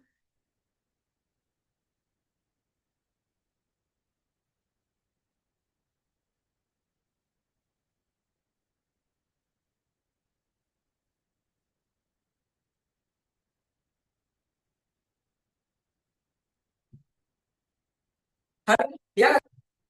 මෙහෙම තියාගෙන ඊළඟට තියාගන්න. පරිගණකය තුල දැන් මෙහෙම මෙයා ලියාගත්තනේ. මෙයා 1.0 කියලා ලියලා බයිනරි ඩිජිට් කියලා බිට් එක කියන එක ලියාගත්තනේ. එයාගේ යටින් මෙහෙම විශේෂ කර්මයක් විදිහට දාලා ලියාගන්න. පරිගණකය තුල තැම්පත් කළ හැකි කුඩාම අගය ලෙස පරිගණකය තුල තැම්පත් කළ හැකි කුඩාම අගය ලෙස පරිගණකය තුල තැම්පත් කළ හැකි කුඩාම අගය ලෙස පරිගණකය තුල තැම්පත් කළ හැකි කුඩාම අගය ලෙස බිටුව හඳුන්වන අතර පරිගණකය තුල තැම්පත් කළ හැකි කුඩාම අගය ලෙස බිටුව හඳුන්වන අතර පරිගණකය තුල තැම්පත් කළ හැකි කුඩාම අගය ලෙස බිටුව හඳුන්වන අතර එය එක හෝ බිඳුව වේ. ඒක එක හරි බිඳුව හරි වෙනවා. එක කියන්නේ බිට් එකක්, බිඳුව කියන්නේ බිට් එකක්. එක හෝ බිඳුව කියලා කියන්නේ බිට් එකක්. ඒ දෙන්න තමයි, ඒ කට්ටිය තමයි පරිගණකේ ඉන්න පුළුවන් කුඩාම අගය. ඔන්න ඕක තමයි ඔකේ තියෙන කතාන්දරය. හරිද? හරිද? right. හරිද? කවුරු හරි කියන්නනේ. මෙසේජ් එකක් දාන්න, මෙසේජ් එක. මේ ටිකත් ඔයාලා දාගත්ත නේද කලින්? බර සාධක කියලා මේ එක බිඳුව කියන එකට විස්තර ටික දාගත්ත නේද? ඔව් සර්. right. හරි. මේ මම ඊළඟ කොටසට යන්න කලින් මේ චූටි කතාවක් කියන්න මේ ඔයාලා දැන් නිදිමතත් ඇති මම ඒක නිසා මේක කියන්නේ. මේ එක්තරා මිනිසෙක්ට මේ අන්ධ මිනිසෙක්ට මැණික් ගලක් හම්බුණාලු. හරි. අන්ධ මිනිසෙක්ට මේ මැණික් ගලක් හම්බුණාට පස්සේ මේ මැණික් ගල ටිකක් විශේෂ හරි මොකක් හරි දන්නේ එයාට ඒක තේරුමක් නැහැ. ඒ මිනිස්සයා මේ මැණික් ගල අරගෙන අතේ තියාගෙන දියාගෙන ගියාලු ආරක්ෂාවට. මැණික් ගලක් අහුණාලු අන්ධ මිනිස්සෙකුට. ඔය අන්ධ මිනිස්සයා මැණික් ගල ආරක්ෂාවට තියාගෙන ගියාලු. යද්දි පාරේ යනකොට එයාට නිකන් සතෙක් නැත්තම් බල්ලෙක් බුරලා පැනගෙන යන සද්දයක් ඇහිච්ච නිසා මේ මැණික් ගලෙන් මේ මිනිස්සයා ගැහුවලු බල්ලට. හරි. එතකොට මේ බල්ලට ගහනවා දැක්කට පස්සේ ඕක බලාගෙන ඉඳපු මිනිස්සේ මේ මැණික් ගල අරගෙන ගිහිල්ලා මේ මැණික් ගල දුවලා ගිහිල්ලා අහුලගත්තා. අහුලගෙන මෙයා මේ මැණික් ගල මේක මැණික් ගලක් කියලා එයාට තේරුණා. ඒක නිසා එයා මේ මැණික් ගල අරගෙන ගිහිල්ලා මුදලාලි කෙනෙකුට දුන්නලු. මුදලාලි කෙනෙකුට මේ මැණික් ගල දුන්නට පස්සේ මේ මුදලාලි කිව්වලු චැ මේක එච්චර මේ වටින ගලක් නෙමෙයි මේක පාට ගලක්. ඔයාට කවුද මේක දුන්නේ? මේ ඊට පස්සේ ඉතින් එයාටත් තේරුණාලු අපිට සිරි අර මිනිස්සයා මේක විසි කරලා ගැහුවේ මේක වැඩක් නැති නිසා කියලා. එයාට බොහොම සුළු මුදලක් දීලා මැණික් ගල ගත්තා. හරිද? ඊට පස්සේ මේ මැණික් මුදලාලි ඔය ගල අරගෙන ටිකක් මේ ලොකු ව්‍යාපාරිකයෙක් ගාවට ගෙනිහින් ලොකු මුදලකට විකුණනවා. ලොකු මුදලකට විකුණනවා. ව්‍යාපාරිකයෙක් ගාවට ගෙනිහිල්ලා ලොකු මුදලකට ඔය මැණික් ගල විකුණනවා. හරිද? ඊට පස්සේ මේ ව්‍යාපාරිකයා කරපු දේ තමයි ඔය මැණික් ගල අරගෙන ලස්සනට කපලා උපමට්ටම් කරලා මැණික් ගලේ වටිනම කොටස අරගෙන මැණික් ගලක ගත්තට පස්සේ ඒකේ ඔප කරලා ගන්න පුළුවන් ෂයින් එක වැඩිම කොටසක් තියෙනවා. ඔය වැඩිම කොටස අරගෙන එයා එකෙන් පෙන්ඩන්ට් එකක් හදලා ලෝකෙ මිල කරන්න බැරි මාලයක් හැදුවා. හරිද? දැන් ඔය කතාව අපි අරගෙන බලන්න ළමයි. අන්ධයෙක් වශයෙන් ඉපදිලා ඉඳපු මිනිස්සයාට මේ මැණික් ගල දකින්නවත් වාසනාවක් තිබුණේ නැහැ. හැබැයි අන්ධයාගෙන් පස්සේ අපිට හම්බුනානේ කීප දෙනෙක් එක්කෙනෙක් තමයි අර මැණික් ගල විසි කරලා මේක මැණික් ගලක් කියලා දැනගත්තා. හැබැයි ඒක මුදලාලිට කියලා මාකට් කරගන්න පුළුවන් සයිස් එකේ නොලෙජ් එකක් තිබුණේ නැහැ. මොකද එයාට තිබුණේ නැහැ ඒක පිළිබඳව අවබෝධය තිබුණේ නැහැ. කලින් කෙනාගේ S2 පෙනුන්නේ නැහැ. දෙවෙනි කෙනාට තිබුණේ නැහැ අවබෝධයක්. ඊළඟට ඔය මැණික් ගල අරගෙන විකුණපු කෙනාට දැන් ඔය මුදලාලි අරගෙන යා ටිකක් වැඩි මුලකට මුදලාලි කෙනෙකුට විකුණනනේ. මැණික් ගල පිළිබඳව දැනුම තිබුණා. මේක වටින මැණිකක් කියලා දැනගෙන තිබුණා. හැබැයි මුදලාලිට තිබුණේ නෑ ස්කිල් එකක්. ඔය මැණික් ගල ඔප කරලා පෙන්ඩන් එකක් හදන්න. බිස්නස් කරපු ව්‍යාපාරිකයට ලොකු මුදලකට ඔක මිලදී ගත්ත ව්‍යාපාරිකයට හැකියාවක් තිබුණා ඔය මැණික් ගලේ වටිනාම කොටස අරගෙන මිල කරන්න බැරි මාලයක් හදන්න. ඒ වගේ තමයි ඔයාලගේ ජීවිතේ. ඔයාලා තාම ඉන්නේ ඔයාලා අන්ධ නෑ. අන්ධ නම් ඔයාලට කවදාවත් පන්තියකට සම්බන්ධ වෙලා ඉගෙන ගන්න හම්බෙන්නේ නෑ. ඔයාලගේ පෞල් පරිසරය මොන වගේ පෞල් පරිසරයක තිබුණත් ඔයා මොන ඉස්කෝලේට ගියත් ඔයා මොන තරාතිරිමක කෙනෙක් වුණත් ඔයා අන්ධ කෙනෙක් නෙමෙයි. ඔයා අහුල ගන්න දැනටත් ඔයා අහුල ගන්න මැණික් ගල. ඔයා අහුල ගන්නේ බල්ලට ගහම මැණික් ගල. ඒක තමයි වාගේ නොලෙජ් එක. ඔයා තමයි මැණික. හැබැයි ඔයා කියන මැණික ඔයාට උපදා ගන්න නම් ඔයාට හොඳ ස්කිල් එකක් තියෙන්න ඕන. ඒ වගේම හොඳ නොලෙජ් එකක් තියෙන්න ඕන. ඔයාට හොඳ නොලෙජ් එකක් තිබුණොත් ඔයාව හොඳ මිලකට විකුණනවා. හැබැයි ඔයාට හොඳ ස්කිල් එකක් එක්ක නොලෙජ් එකක් තිබුණොත් ඔයා දක්ෂ දරුවෙක් වුණොත් ඔයා දක්ෂ දරුවෙක් වගේම හොඳ උගත් දරුවෙක් වුණොත් ඔයා කියන මැණික කියන්නේ ඔයා නම් ඔයා කියන මැණික මිල කරන්න බැරි චරිතයක් ගාවට ගෙනියනවා. ඒක නිසා ඉගෙන ගනිද්දී පළවෙනි දේ තියාගන්න ඔයා කවුද කියලා හඳුනගන්න. ඔයාට තියෙන ස්කිල්ස් මොනවද කියලා අඳුරගන්න. අන්නේ ස්කිල්ස් ඔපනංවා ගන්න පුළුවන් වෙන සයිස් එකේ නොලෙජ් එකක් හදාගන්න.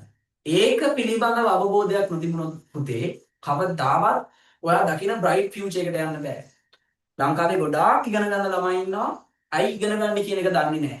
ඔයාගේ ස්කිල් එක කියන එක කියන්නේ වෙන කතාවක්. ඔයා උපතින් මොන පැත්තට හරි දක්ෂ දරුවෙක්. එක්ක සින්දු කියන්න දක්ෂ දරුවෙක්, එක්ක මොනවා හරි දෙයක් හදන්න දක්ෂ දරුවෙක්, එක්ක වෙනස්ම පාත් එකක යන්න පුළුවන් දක්ෂ දරුවෙක්, එක්ක ස්පෝර්ට්ස් වලට දක්ෂ දරුවෙක්. ඒ කෙනාව අඳුර ගන්න.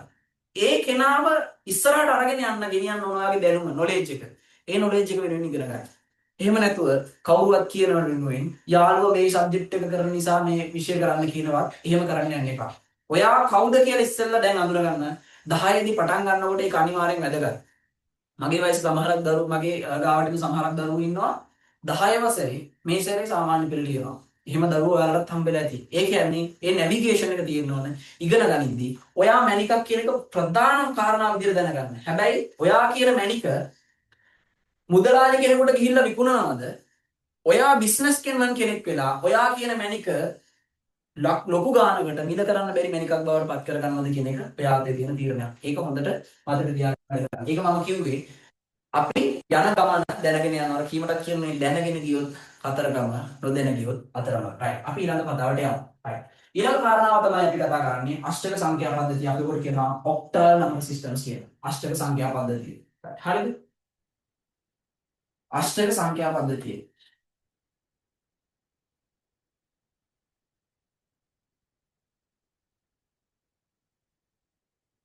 හරිද?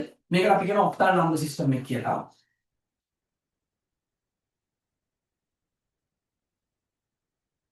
හරිද? octal number systems කියලා කියනවා අෂ්ටක සංඛ්‍යා පද්ධතිය කියලා කියනවා.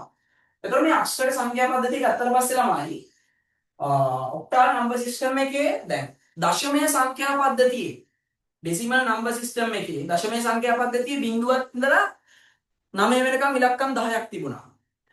ඊට පස්සේ ද්විමය සංඛ්‍යා පද්ධතියේ 2යි. බිඳුවේ ඉඳලා 1 දක්වා සංඛ්‍යා දෙකක් තිබුණා. එහෙනම් අෂ්ටක සංඛ්‍යා පද්ධතිය අපිට එකිනෙකට වෙනස් සංඛ්‍යාංක කීයක් දැක ගන්න පුළුවන්ද? අනිවාර්යෙන් එකිනෙකට වෙනස් සංඛ්‍යාංක කීයක් පුළුවන්ද? 8ක් පුළුවන්. ඒ 8 තමයි බිඳුව 1 2 3 4 5 6 7. ඇයි 8 ගන්න නැත්තේ? 8 ගන්නවද? නෑ 8 ගන්න නෑ. හරිද? 8 ගන්න බෑ. හරිද? එහෙනම් බිඳුවේ ඉඳලා 7 දක්වා එකිනෙකට වෙනස් ඉලක්කම් 8ක් තියෙනවා. අෂ්ටක සංඛ්‍යා පද්ධතිය ගත්තට පස්සේ අෂ්ටක සංඛ්‍යා පද්ධතිය ඔයාට පාවිච්චි කරලා අපිට නිරූපණය කරන්න පුළුවන් ළමයි. right. බලන්න. දැන් මම ලිව්වොත් 1 3 4 7 1යි 3යි 4යි 7 කියලා මම සංඛ්‍යාවක් ලියන අෂ්ටක සංඛ්‍යා පද්ධතියේ පාදේ 8 කියලා ලිව්වා. ඔයා වැරදිලාවත් මේ සංඛ්‍යා පද්ධතියේ පාදේ නොලිව්වොත් මේක අපිට කියන්න වෙන්නේ 1947 කියලා. පැහැදිලිද? right. ඒක නිසා මේ සංඛ්‍යා පද්ධතියේ 1 3 4 7 8 පාදේ අෂ්ටක සංඛ්‍යා පද්ධතිය. හරිද? එතකොට මේකෙදි අපිට මෙයාව හඳුන්වන්න පුළුවන් කවුද? පාදේ කියලා. මෙයාව හඳුන්වන්න පුළුවන් ඉලක්ක කියන හදා ගන්නවා අපි කීයද? මේ 8 කීයද? කියන්න බලන්න. 8 anyone else? බින්දුවනේ බල. 8 බිඳුවෙනි බලය කීයද? එකයි. එකයි. මෙයා අටේ පළවෙනි පළවෙනි බලය. බලය. අටේ පළවෙනි බලය කීයද? 8යි. අටේ පළවෙනි බලය 8යි. මෙයා 8 to the power 2. අටේ දෙවෙනි බලය. අටේ දෙවෙනි බලය කීයද? අටේ දෙවෙනි බලය කීයද? කොහොම නැහැ කට්ටිය සද්දේ. 64යි. අටේ දෙවෙනි බලය 64යි. very good. අටේ තුන්වෙනි බලය කීයද? කීයද? අටේ තුන්වෙනි බලය? අටේ තුන්වෙනි බලය කීයද? අටේ තුන්වෙනි බලය කීයද? අටේ තුන්වෙනි බලය කියන්නේ 512යි. එහෙනම් බිඳුවේ ඉඳලා 7 දක්වා එකිනෙකට වෙනස් ඉලක්කම් කීයක් තියෙනවද? එකිනෙකට වෙනස් ඉලක්කම් 8ක් තියෙනවා. අපි මෙයාලට කියනවා පුතේ කවුද? බර සාධකය කියලා. බර සාධකය. So right. ඊළඟට next one මෙයාට අපි කියනවා ස්ථානීය අගය. ස්ථානීය අගය. step values. ස්ථානීය අගය. පැහැදිලිද? right. එහෙනම් මේ සංඛ්‍යා පද්ධතිය ඇයි අපි පාවිච්චි කරන්නේ කියලා අහුවොත් මෙයා මේ නිරූපණයන් සඳහා පාවිච්චි කරන පාවිච්චි කරපු සංඛ්‍යා පද්ධතියක්. මේක අපි ඇත්තටම ගණන් හදන්න තමයි පාවිච්චි කරන්නේ. මේකේ ගොඩාක් දුරට පරිගණකයේ භාවිතා කරන තැනක් විග්‍රහ කරන්නේ නෑ අපි. හරිද? right. එතකොට මෙහෙම ලියා ගන්න බිඳුවේ සිට 7 දක්වා බිඳුවේ සිට 7 දක්වා බිඳුවේ සිට 7 දක්වා බිඳුවේ සිට 7 දක්වා බිඳුවේ සිට 7 දක්වා බිඳුවේ සිට 7 දක්වා එකිනෙකට වෙනස් එකිනෙකට වෙනස් එකිනෙකට වෙනස් බිඳුවේ සිට 7 දක්වා එකිනෙකට වෙනස් බිඳුවේ සිට 7 දක්වා එකිනෙකට වෙනස් ඉලක්කම් 8කින් සමන්විත වන ඉලක්කමක් කියලා කියන්නේ ඩිජිට් එකක් කියන්නේ. ඉලක්කමක් කියලා කියන්නේ නම්බර් එකක් කියලා කියන්නේ ඩිජිට් එකක්. බිඳුවේ සිට 7 දක්වා එකිනෙකට වෙනස් ඉලක්කම් 8කින් 7කින් සමන්විත වන බිඳුවේ සිට 7 දක්වා එකිනෙකට වෙනස් ඉලක්කම් 7කින් සමන්විත වන ලිව්වද 7 කියලා? කී දෙනෙක් ලිව්වද 7 කියලා? බලන්න. කී දෙනෙක් ලිව්වද 7 කියලා? බිඳුවේ සිට එකිනෙක 7 දක්වා එකිනෙකට වෙනස් ඉලක්කම් 7කින් කියලා ලියාගත්තේ කවුද? අන්නේ කට්ටිය තද ටොක්ක්ක් කරගන්න මෙහෙම ටක් ගාලා. හරිද? right. බිඳුවේ සිට 7 දක්වා එකිනෙකට වෙනස් ඉලක්කම් 8කින් සමන්විත වෙන මම ඔහොම සමහරක් දේවල් කරනවා ෆිසිකල් පන්තියේදී නා. ෆිසිකල් පන්තියේ මම හොඳට උගන්වලා කියලා දීලා ළමයින්ට කියන වචනයක් වැරද්දලා තමයි ෂෝක් එකට ලියා ගන්නවා. ඊට පස්සේ මම හොඳට තඩි බානවා. හරිද? දැන් ඔයාලා මට එහෙම කරන්න විදියක් නැහැ. ඔයාලා මාත් එක්ක දුරින් ඉන්නේ. නමුත් හොඳට ඔයාලා ඩොක්කක් යන ගන්න. එතකොට ඒක සාධාරණයි. right. හරිද? එහෙනම් බිඳුවේ සිට 7 දක්වා කියන වෙනස් ඉලක්කම් 8කින් සමන්විත වෙන සංඛ්‍යා පද්ධතියක්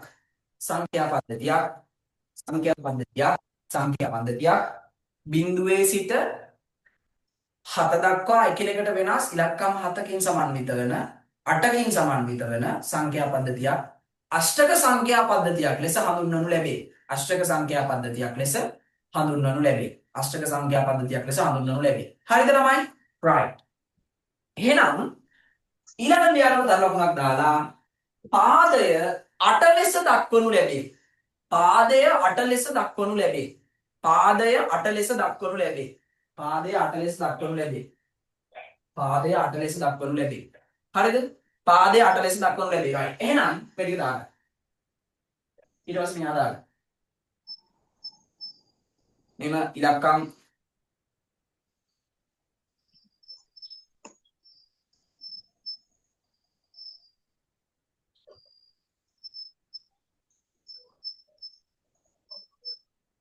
that is not a complex theory, okay?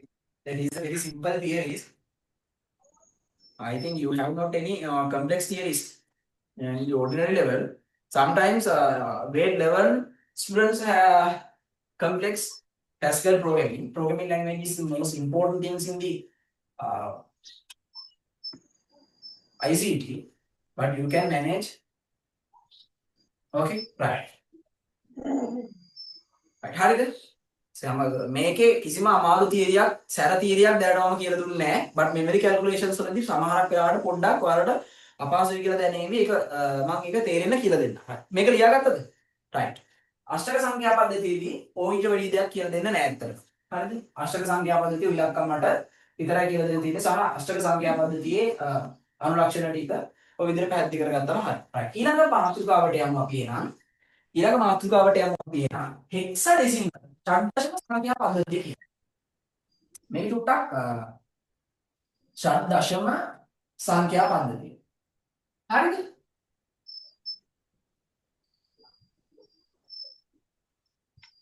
ෂඩ්දශම සංඛ්‍යා පද්ධතිය. හෙක්සාඩෙසිමල් නම්බර් සිස්ටම්ස්. හරිද?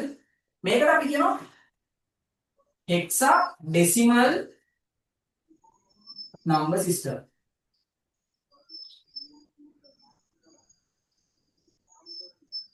හරිද? right. හෙක්සාඩෙසිමල් නම්බර් සිස්ටම්ස් ගත්තට පස්සේ ළමයි මේ ෂඩ්දශම සංඛ්‍යා පද්ධතිය දැන් ඔයාලා දැනගෙන ඉන්න ඉලක්කම් කීයක් තියෙනවද? ඇත්තටම ඔයාලා දන්න ඉලක්කම් කීයද? ඇත්තටම ලෝකේ අපි දන්න ඉලක්කම් කීයද තියෙන්නේ?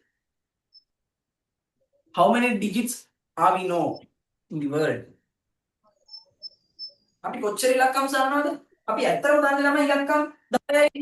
ඔව් අපි දන්නේ ඉලක්කම් 10යි. දැන් ලෝකේ තියෙන ඉලක්කම් 10යි. දෙයියන එක අපි දන්නවා 0 1 2 3 4 5 6 7 8 9. හැබැයි මම කියනවා බිංදුවේ සිට 16 දක්වා එකිනෙකට වෙනස් අනුලක්ෂණ 16කින් සමන්විත වෙනවා කියලා. බිංදුවේ සිට 16 දක්වා එකිනෙකට වෙනස් අනුලක්ෂණ 16කින් සමන්විත වෙනවා කියනවා. පැහැදිලිද? හරි දෙයියන ඉතින් දැන් මොකද කරන්නේ? අපි එහෙනම් ඉතින් 10 කියලාවත් ගමු ඉතින්. ඔන්න 10 11 12 right. 13 14 15 හරිනේ බිංදුවේ ඉඳලා 15 දක්වා එකිනෙකට වෙනස් අනුලක්ෂණ 16ක් තියෙනවා දැන් අපිට. හරිද?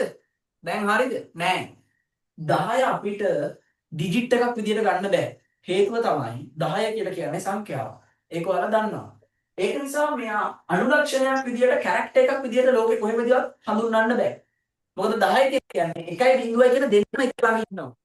එක ගෙනල්ලා බිංදුව ලං කරාට පස්සේ 10 කියලා අපි දන්නවා. right පැහැදිලිද? අන්න ඒක නිසා අපිට 10 ගන්න බැරි නිසා අපි වෙන ක්‍රමවේදයක් පාවිච්චි කරනවා ළමයි. A කියලා ගන්නවා අනුලක්ෂණයක්. A කියලා ලෝකේ කැරක්ටර් එකක් තියෙනවනේ. ඇල්ෆබෙට් එකේ නේද? එහෙනම් A කියලා ගන්නවා 11 වෙනුවට මම B කියලා ගන්නවා. 12 වෙනුවට මම C කියලා ගන්නවා.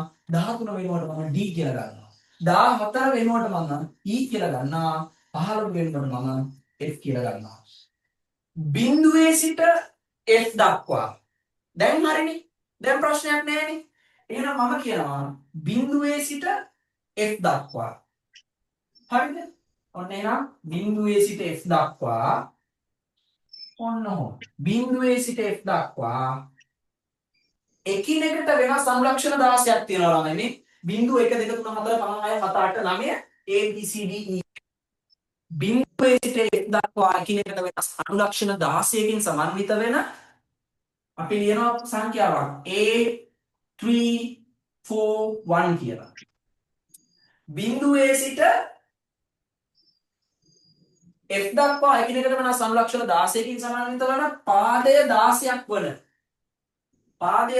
වන සංඛ්‍යාවකට අසංඛ්‍යා පද්ධතියකට අපි කියනවා හෙක්සාඩෙසිමල් නම්බර් සිස්ටම් එකක් කියලා. මෙයා කවුද? පාදය. දැන් කලින් නම් අපි සංඛ්‍යාවක් ලියුවා කලින් සංඛ්‍යාවක් ලියුවා A3 A34 කියලා A34 මම මඤ්ඤම් වෙනවනේ. දැන් මෙහෙම වෙන විදියක් නෑ. අපි දන්නවා මේ ෂඩ්දශම සංඛ්‍යා පද්ධතිය මෙහෙම ලියන්න පුළුවන්. නේ? ලියන්න පුළුවන්. එහෙනම් බිංදුවේ ඉඳලා එකිනෙකට F දක්වා එකිනෙකට වෙනස් අනුලක්ෂණ 16ක් තියෙනවා. හරි. මෙයා අපි කියවල. මෙයාම හැදෙන්නේ කොහොමද? මෙයාගේ බරසාධකය හැදෙන්නේ කොහොමද? මෙයා 16 කිවි බලයට දැන් බලන්න ළමයි 16 කීවෙනි බලයද? බිංදුවේ බල. අන්න හරි. 16 බිංදුවෙනි බලය. 16 බිංදුව කීයද? 1යි. 16 බිංදුව 1යි. 16 පළවෙනි බලය. 16 පළවෙනි බලය කීයද? 16. 16. 16 දෙවෙනි බලය 16 දෙවෙනි බලය 16 to the power 2 16 දෙවෙනි බලය කීයද 16 දෙවෙනි බලය කීයද 16 දෙවෙනි බලය කීයද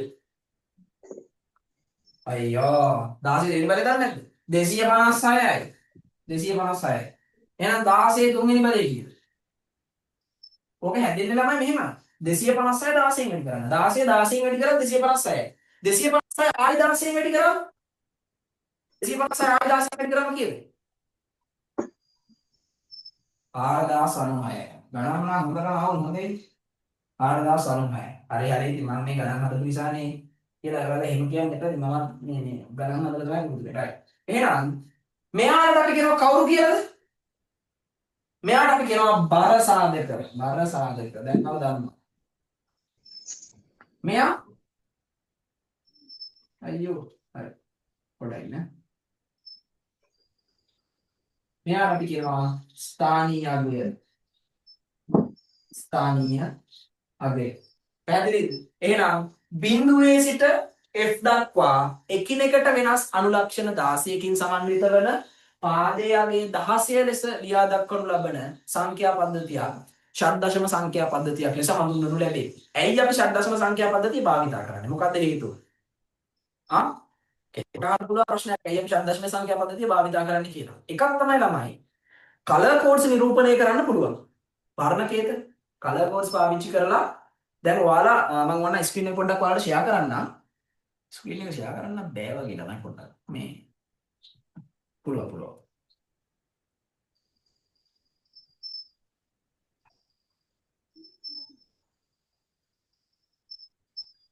ඕක ඔයාලට පෙන්වන්න පුළුවන්. මේ ඔයාලා මේ අයියෝ පේන්ට් එක නෑ මගේ ගාව. කොහොමද මම ඔයාලට කලර් කෝඩ් එකක් පෙන්නන්නේ? චූටි වෙලාවක් යයි. මම පේන්ට් එක පොඩ්ඩක් ඩවුන්ලෝඩ් දෙන්න දැම්මා. පේන්ට් එක නෑ මම ගාව.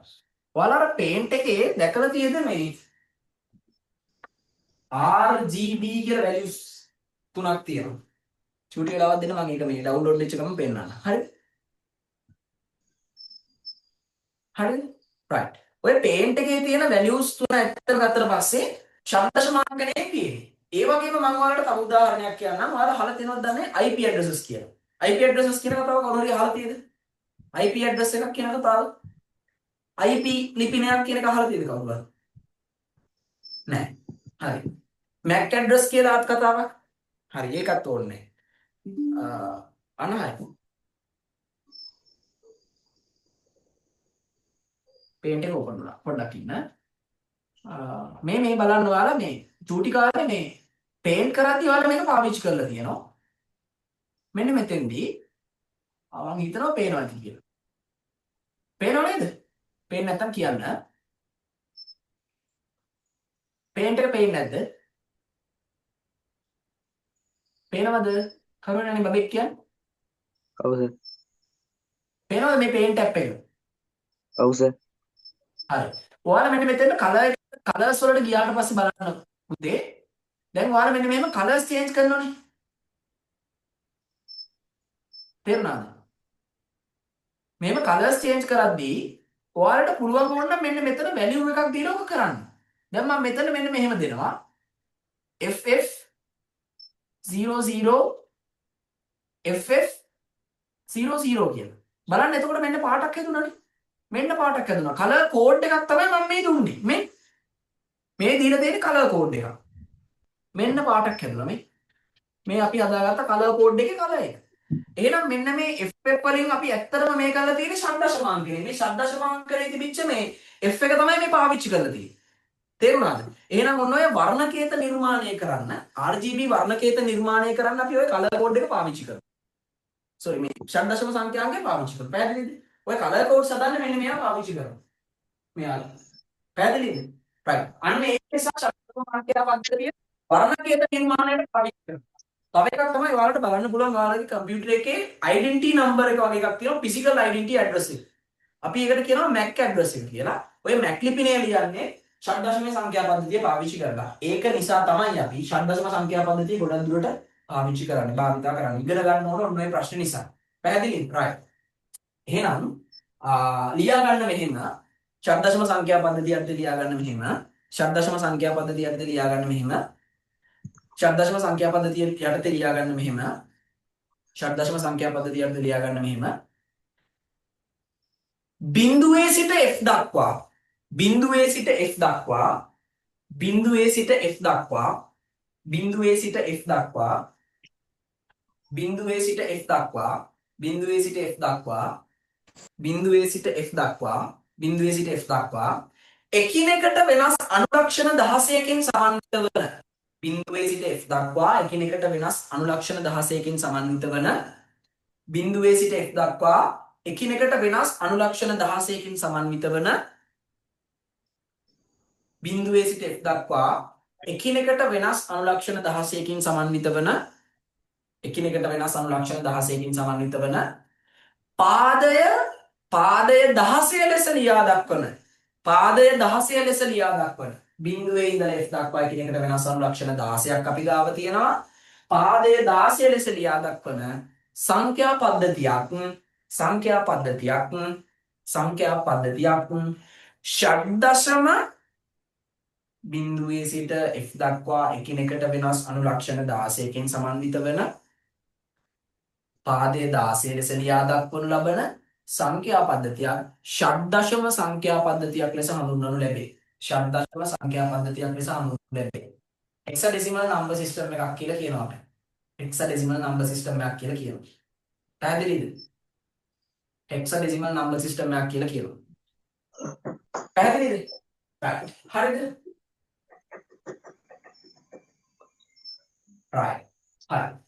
ඊට පස්සේ ළමයි ලියා ගන්න මෙන්න මෙයාව. මෙයාව දාගන්න.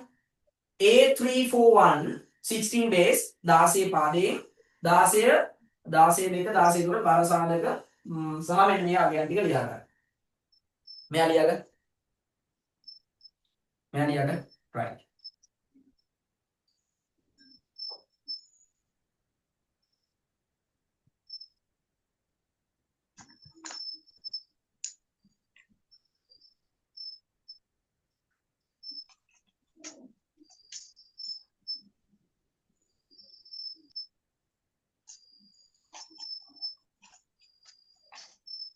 right හරිද? හරිද? එදාට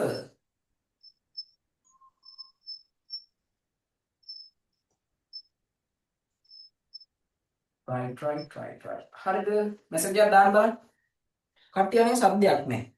හරි පාඩුවේ වැඩ කරන ළමයි ටිකක් ඉන්නවා. ගෙවල් වලදීත් කොහොමද? සද්ද නැතුව ඉන්නවද?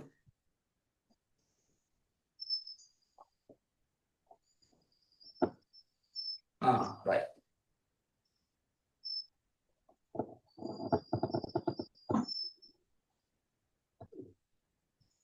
අන්න හරි. කට්ටිය chat එකක් යනවා හොඳට. ඔය සමහර කට්ටිය කොහෙද බලන්න අපි ගම්පලාතවත් දාගෙන යන්න බලන්න.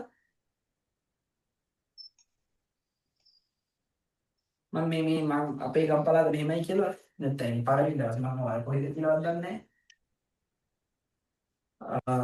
ගෲප් එකට ගොඩක් කට්ටිය ජොයින් වුණා. රින්කොත් කෙනෙක් ඉන්නවා. රින්කො කොයි හරිද? කන්තලේ හරිද? කුරෙස්. වාර්තා කුරෙස් තමයි. හරි. ඊට පස්සේ ඕනේ. nice. very good.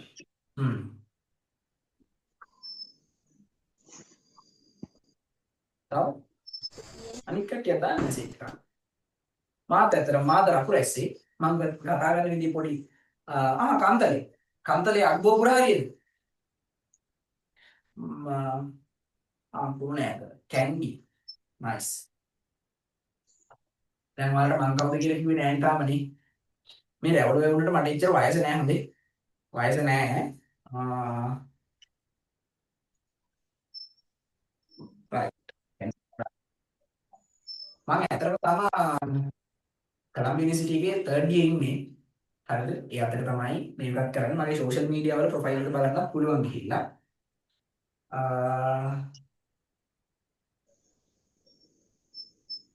එනම මම චුට්ටක් අඳුර ගන්නවා තමයි. හරිද? ඔයාලා ඇත්තටම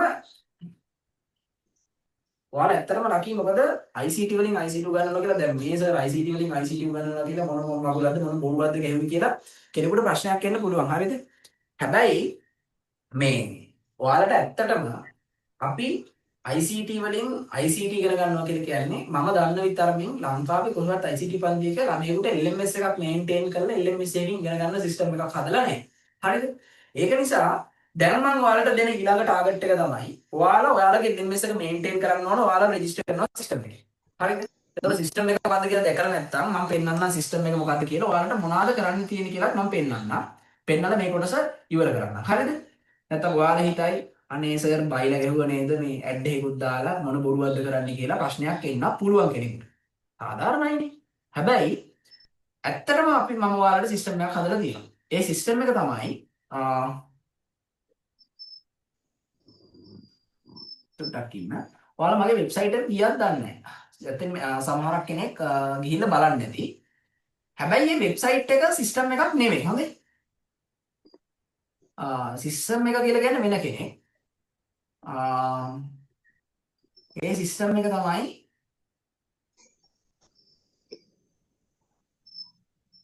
මම මගේ සිස්ටම් එක ඔයාලට පෙන්නන්නම්. එතකොට ඔයාලට අයිඩියා එකක් ගන්න පුළුවන් නිසා. හරිද? මෙතනින් බලා ගන්න. නැත්නම් ඔතන අපිට මැසේජ් දාපු හැම කෙනෙක්ම සිස්ටම් මේ රෙජිස්ටර් කරන්න ගියොත් ඒක අපරාධයක්. මේක මම ඔයාලට තනියෙන් දෙනවා මේන්ටේන් කරන්න. එතකොට ICT කරන ළමයෙක්ට අනිවාර්යෙන් මේක පුළුවන් වෙන්න ඕන. මේක මෙහෙම කරගන්න බැරි නම් උඹලා ICT කරන්න එපා ගමන්. හරිද? ඒ කියන්නේ ඔයාලට ෆෝන් එකකින් හරි ලැප් එකකින් හරි මොන ක්‍රමවේදයකින් හරි මේ ඔයාලගේ සිස්ටම් එකට ලොග් වෙන්න. හරිද? සිස්ටම් එකට ලොග් වුණාට පස්සේ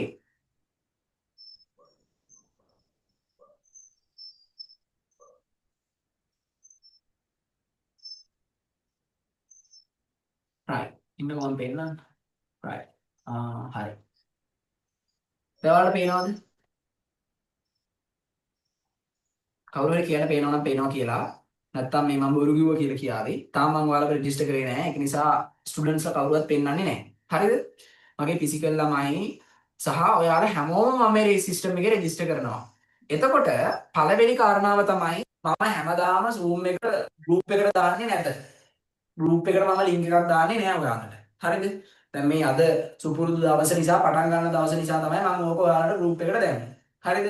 හැබැයි ඉස්සරහට ඊළඟ සතිය වෙනකොට මම ඔයාලා මේ සිස්ටම් එකේ රෙජිස්ටර් කරනවා. ඔයාලා හැමෝම පන්තියට එන්න ඕන මේ සිස්ටම් එක හරහා. එතකොට වෙබ්සයිට් එකට ගිහිල්ලා යූසර්නේම් පාස්වර්ඩ්ස් ගහලා සිස්ටම් එකේ ලොග් වෙලා තමයි මේ සිස්ටම් එකට එන්න ඕන. පැහැදිලිද? right. එතකොට ඉස්සෙල්ලම ඔයාලගේ ක්ලාසස් වලට ගිහිල්ලා මෙන්න මේ ක්ලාසස් කියලා තැනක් තියෙනවා. ඔය ක්ලාසස් වල ඇක්ටිව් ක්ලාසස් කියලා ක්ලාසස් පෙන්නනවා. හරිද? ඔය ක්ලාසස් වලට ලොග් වෙන්න ඕන. දැන් මෙතන මම ඔයාලට මගේ සිස්ටම් එක නිසා පෙන්වන්න විදියක් නැහැ. ඊට පස්සේ එක්සෑම්ස් වලට ගියාට පස්සේ මට මෙතනින් එක්සෑම් සෙට් කරාට පස්සේ ඔයාලට ලයිව් එක්සෑම්ස් මෙතෙන්ට එනවා. එතකොට එක්සෑම් එක ලියන්නේ මෙතනින්. එක්සෑම් එක ලියන විදියත් මම ෆොටෝ එකක් වීඩියෝ එකක් කරලා YouTube එකට දාන්න YouTube එකෙන් බලන්න. පැහැදිලිද? ඒ වගේම තමයි පේමන්ට්ස් කරන එකත් ඔයාලට මේකෙදිම පේමන්ට්ස් කරන්න පුළුවන්. ඒ වගේම තමයි දැන් මම මෙතනින් ඕනනම් ගිහිල්ලා ඔයාලට පෙන්නන්නම්. මෙහෙම university.com කියලා ගියාට පස්සේ මේ මගේ තියෙනවා වෙබ්සයිට් එක. හරිද? මේ වෙබ්සයිට් එකට ගියාට පස්සේ මෙතන තියෙනවා login form එකක්. login කියලා බටන් එකක් තියෙනවා. මේ login බටන් එක ක්ලික් කරන්න. හරිද? login බටන් එක ක්ලික් කරාට පස්සේ මෙතන මගේ ඇත්තටම මේ account එකක් නේ තියෙන්නේ. චුට්ටක් ඉන්න. මම ඔයාලට මේක log වෙන විදිය පෙන්නන්නම්. නැත්තම් ඔයාලා මේක හරියට කරන්නේ නැහැ. අනිවාර්යෙන් මේ සිස්ටම් එක truly තමයි ඉස්සරහට එක්සෑම් මම හැම මාසෙම ලියන්නේ. එතකොට මම පේපර් එක බලන්න දීලා මාස ගාණක් යන්නේ නෑ ඔයාලට පේපර් එක මම බලලා දෙන්න. එවෙලේ මේකේ උත්තර ටික ලැබෙනවා. මම ඒක පොඩ්ඩක් පෙන්නන්නම්. ඔයාලගේ පාර්ට් එකකට ලොග් වෙලා. චූටි වෙලාවක් දෙන්න. හරිද? නැත්නම් ඔයාලා දැන් මෙතනින් ඔයාලට ඕනනම් පුළුවන් ඔයාලගේ ඇප්ලිකේෂන් එක ෆිල් කරන්න. මෙන්න මෙතෙන්ට ගිහිල්ලා ජොයින් බටන් එක ක්ලික් කරලා ඔයාලගේ ඩීටේල්ස් මට එවන්න. හරිද? ඔයාගේ නම, ෆෝන් නම්බර් එක, ඊමේල් ඇඩ්‍රස් එක සබ්ජෙක්ට් එක විදිහට ඔයා දාන්න grade 10 සිංහල මීඩියම්ද ඉංග්‍රීසි මීඩියම්ද කියලා. හරිද? ඒ මැසේජ් එක දාලා මෙතනින් මට සෙන්ඩ් කරන්න. එතකොට මට මැසේජ් එකක් එනවා. ඒ වගේම තමයි ඔයාලට පන්තිය පටන් ගන්න විනාඩි 10කට කලින් යුනිවර්සිටි මේ සිස්ටම් එකේ රෙජිස්ටර් කරාට පස්සේ යුනිවර්සිටි කියලා ෆෝන් එකට ටෙක්ස්ට් මැසේජ් එකක් එනවා. එතකොට ඔයාලට පන්තිය පටන් ගන්නවා කියලා විස්තරය ඔක්කොම ලැබෙනවා. පැහැදිලිද? එක්සෑම් එකක් මම දැම්මට පස්සේ සර් අපි දැනුවත් උනේ නැහැ සර් අපි දන්නේ නැහැ කියලා කියන්න එපා. එක්සෑම් එකත් ඔයාලට ෆෝන් එකට මැසේජ් එකක් එනවා. දැන් ඩයලොග් එකේ පේමන්ට් එකක් කරාට පස්සේ ඩයලොග් එකේ මැසේජ් එකක් එනවනේ. ඒ විදිහේ මැසේජ් එකක් එන සිස්ටම් එකක් තමයි මේ හදලා තියෙන්නේ. ඒක නිසා ICT ගැන දැනුමක් දැනගන්න නම් LMS එකක් මේන්ටේන් කරගන්න නම් අනිවාර්යෙන් ඔයාට මේ වගේ අවබෝධයක් තියෙන්න ඕන. පැහැදිලිද? එතකොට මේකේ මම ඔයාලට එහෙම සිස්ටම් එකක් හදලා දීලා තියෙන්නේ ඒකයි. මම ඒකට අදාළ වීඩියෝ එකක් ඔයාලට දාන්නම්. WhatsApp එකට link එක දාන්නම් මගේ YouTube එක හරහා. ඒ YouTube එක හරහා ගිහිල්ලා වීඩියෝ එක බලලා මේ සිස්ටම් එක අනිවාර්යෙන් ලබන සතිය යනකොට රෙජිස්ටර් වෙන්න පන්තියට එන්න කැමති දරුවෙක් ඉන්නවා නම්. පැහැදිලිනේ? පන්තියට දැන් ඔයාලගේ grade 10 ඉංග්‍රීසි මීඩියම් එකේ හෙට තියෙනවා. ඉංග්‍රීසි මීඩියම් එකෙන් පස්සේ grade 11 එක බදාද තියෙනවා සිංහල මීඩියම් එක. grade 11 ඉංග්‍රීසි මීඩියම් එක බ්‍රහස්පතින්ද තියෙනවා. ඔයාලට මේ සිස්ටම් එක truly තමයි මම වැඩ කරන්නේ. පැහැදිලිනේ? පටන් ගන්න දවස් විදිහට මම ඔයාලට WhatsApp එකට link එක share කරලා මේ දවස් ටිකේ කරේ. right. හරිනේ. ওই විදිහේ සිස්ටම් එකක් තියෙනවා. වෙබ්සයිට් එක කියලා කියන්නේ එකක්. LMS එක කියලා කියන්නේ තව එකක්. ලර්නින් මැනේජ්මන්ට් සිස්ටම් එකක් එක තමයි ඔයාලට මාත් එක්ක වැඩ කරන්න තියෙන්නේ. ෂෝට් නෝට් එක පවා මම මෙතනින් බලනවා. පැහැදිලිනේ? ඒක නිසා මම පිළිවෙලක් නැතුව වැඩ කරන කෙනෙක් නෙමෙයි. හරියට වැඩ කරනවා සහ ඔයා ඔයාගේ LMS එක මේන්ටේන් කරන්න ඕන. යුනිවර්සිටි යන ළමයෙකුට විතරයි සාමාන්‍යයෙන් LMS එකක් හම්බෙන්නේ මම දන්න තරමින්. ඔයාලට ඔයාගේ වැඩි කරන්න පුළුවන් LMS එකක් ඩෙවලොප් කරලා තියෙනවා. ඇත්තටම ඔයාලට එකකින් ගොඩ දාගන්න පුළුවන් වැඩි. පැහැදිලිනේ? ඒක නිසා අනිවාර්යයෙන් මම ගෲප් එකට මැසේජ් එක දැම්මට පස්සේ ඔයාලා සිස්ටම් එකේ රෙජිස්ටර් වෙන්න කාඩ් එකෙන් පේමන්ට් කරන්න බැරි නම් හරිද? කාඩ් එකෙන් පේමන්ට් කරන්න බැරි නම් බැංකුවට ගිහිල්ලා පේමන්ට් එක කරලා වෙබ්සයිට් එකේ PDF එකක් අප්ලෝඩ් කරන්න තියෙනවා. ඒකට අප්ලෝඩ් කරලා පේමන්ට් එක කරන්නත් පුළුවන්. එතකොට ඊට පස්සේ පැයක් හෝ විනාඩි 20ක් ඇතුළතදී ඔයාගේ අංකයට අදාළව පේමන්ට් එක අප්‍රූව් කරලා අපේ සිස්ටම් එකේ ටීම් එකෙන් එනවා. ඒ වගේම තමයි හැම මාසෙම ඔයා වැඩ කරලාද ෂෝට් නෝට් හදලාද කියලා ගෙදර දෙමව්පියන්ට කෝල් එකක් එනවා. හරිද? එහෙම තමයි මම වැඩි කරන්නේ. හරිද? හැම මාසෙම ඔයා වැඩ කරලාද නැද්ද කියලා බලන්න අපේ ටීම් එකෙන් කෝල් එකක් එනවා. ඒ කෝල් එක ආන්සර් කරලා තේරුනේ නැති මොනවා හරි තියෙනවා නම් ඒවත් අපේ ටීම් එකත් එක්ක කතා කරන්න. සහ මගේ අර WhatsApp නම්බර් එකක් තියෙනවා. WhatsApp නම්බර එක මම නිතරම මැසේජ් දාන WhatsApp නම්බර එක. ඒ මැසේජ් එකට WhatsApp මැසේජ් එකක් දාන්න. ඒ ප්‍රශ්නයක් නෑ මම තමයි බලන්නේ. හරිද?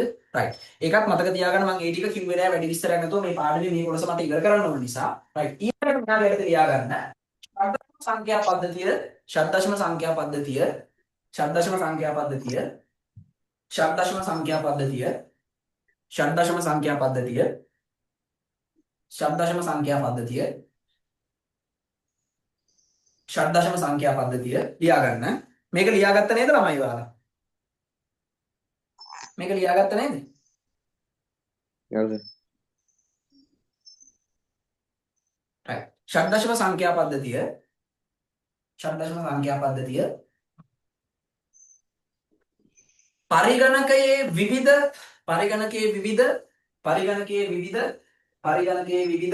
ෂඩ්දශම සංඛ්‍යා පද්ධතිය පරිගණකයේ විවිධ දත්ත නිරූපණය කිරීමේ ක්‍රම සඳහා ෂඩ්දශම සංඛ්‍යා පද්ධතිය පරිගණකයේ විවිධ දත්ත නිරූපණය කිරීමේ ක්‍රම සඳහා භාවිතා කරනු ලබයි. ඔය මේ ඔයාලා මාටියන් කියලා චිත්‍රපටියක් බලලා තියෙනවද? අඟහරු වලට ගිහිල්ලා මේ ටීම් එකක් ගිහිල්ලා එක්කෙනෙක් දාලා එන කතාවක් තියෙන මාටියන් කියලා අඟහරු කියලා.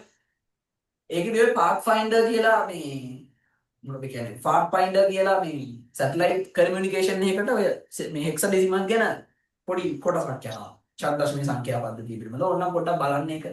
දැන් චිත්‍රපට බලන්න යන්න එපා මේ මං කිව්වා කියලා. හරිද? හෙක්සාඩෙසිමල් වලින් තමයි කමියුනිකේට් කරන්නේ. සංනිවේදනය කරන්නේ. හරිද? right. ඡන්දශම සංඛ්‍යා පද්ධතිය පරිගණකයේ තුල දත්ත නිරූපණය සඳහා භාවිත කරනවා කියලා පළවෙනි කෙනා ලියා ගන්න. වර්ණ කේත ලියන්න. කලර් කෝඩ්ස් ලියන්න ගන්නවා. වර්ණ කේත සඳහා. වර්ණ කේත ලියන්න පාවිච්චි කරනවා. කලර් කෝඩ්ස් ලියන්න පාවිච්චි කරනවා මේ. කලර් කෝඩ්ස් ලියන්න ඇත්තටම පාවිච්චි කරනවා මේ ක්‍රමවේදය. පැහැදිලිද? වර්ණ කේත ලිවීම සඳහා භාවිත කරනු ලබයි. වර්ණ කේත ලිවීම සඳහා භාවිත කරනු ලබයි. පළවෙනි ක්‍රමවේදය. වර්ණ කලර් කෝඩ්ස් ලියන්න ඇත්තටම අපි ගන්නවා. right. හරිද? වර්ණ කේත ලිවීම සඳහා භාවිත කරනවා. මේ වර්ණ කේතයක් ලියන්නේම සාමාන්‍යයෙන් තමයි hashtag එක දැම්මා FF00 C 00CC 11 මේම කලර් කෝඩ් එකක් මම මේ දීලා තියෙන්නේ. හරිද? වර්ණ කේත ලිවීම සඳහා භාවිත කරයි. දෙවෙනි කෙනා තමයි මැක්ලිපින ලිවීම සඳහා භාවිත කරනවා. මැක්ලිපිනය කියලා කියන්නේ ඇත්තටම මේ ෆිසිකල් ඇඩ්‍රස් එකක්. ඔයාලා ඒක ගැන හිතන්න යන්න එපා. ඕක ඉස්සරහට ඉගෙන ගන්නවා. මම උගන්වනවා ඒ ක්ලාස් එකේදී. ඒක නිසා ලියන්න මැක්ලිපින ලිවීම සඳහා. මැක්ලිපින ලිවීම සඳහා භාවිත කරයි. මැක්ලිපින ලිවීම සඳහා භාවිත කරයි. මැක් ඇඩ්‍රසස් ලියන්න පාවිච්චි කරනවා අපි ඇත්තටම. මැක් ඇඩ්‍රස් ලියන්න මේක පාවිච්චි කරනවා. ඊළඟ කෙනා තමයි මැක් ඇඩ්‍රසස් ලියන්න පාවිච්චි කරනවා වගේම ඊළඟ කෙනා මැක් ඇඩ්‍රස් එකෙන් කෙනා ලියා ගන්නවා. IP version 4 IPv6 IP addresses වල ළමයි IP addresses එකක් කියලා කියන්නේ අන්තර්ජාලය ඇතුලේ අපේ පරිගණක කම්පියුටර්ස් අනන්‍යව හඳුනා ගන්න අපිට දෙන ඩෙන්ටිටි නම්බර් එක වගේ කෙනෙක්. දැන් ඔයා ඉන්ටර්නෙට් එකට ගියාට පස්සේ ඔයාගේ කම්පියුටර් එක නැත්නම් ඔයාගේ ෆෝන් එක අනන්‍යව හඳුනා ගන්නවා. ඒ අනන්‍යව හඳුනා ගන්න ලබා දෙන අංකයකට තමයි අපි කියන්නේ IP addresses එක කියලා. ඔය IP address එක දෙන්නේ ළමයි මේ දැන් ඔයාලා ඉන්ටර්නෙට් යන සර්විස් ගන්න කවුද? ඉන්ටර්නෙට් යන්න සර්විස් ගන්න කෙනා තමයි ඔය ඩයලොග් මොබිටෙල් අනාගතයේ ඇදයි කියන්නේ. අනාගතයේ ඇදයි කියලා අපි කතා කරන්නේ කලින්. අනේ අපහාස කරේ නෑ. අනාගතයේ ඇදයි කියලා අපි කියන්නේ ඩයලොග් වලට. ඇයි? එයාලා තමයි අපිට ඔය ඉන්ටර්නෙට් එකට යනකොට මේ IP address එක දෙන්නේ. මොබිටෙල් ඒ උදාහරණ දෙන්න ගන්න පුළුවන්. IP version 6 ලිපිනයක් ගත්තා පස්සේ මෙයාලා ලියන්න පාවිච්චි කරන්නේ hexadecimal ෂඩ් දශමාංකයෙන් තමයි අපි මෙයාව ලියන්නේ. පැහැදිලිද? එහෙනම් IP version 4 ලිපින ලිවීම සඳහා භාවිතා කරනු ලබයි. ඔන්න ඔය කියන වැඩ ටික කරන්න පුළුවන් දශමයේ සංඛ්‍යා පද්ධතියේ. හරිද? right. එහෙනම් ඊළඟට දාගන්න ළමයි මාතෘකාව. ඔයාලා දාගන්න මාතෘකාව. ඊළඟ ලියාගන්න මාතෘකාව. ඊළඟ මාතෘකාව ලියාගන්න. right. ලියාගන්න මාතෘකාව. ඊළඟ මාතෘකාව ලියාගන්න ප්‍රධාන මාතෘකාවක් විදියට ද්විමය, දශමය, ෂඩ්දශමය සහ අෂ්ටමය. ද්විමය, දශමය, ෂඩ්දශමය, සහ අෂ්ටමය.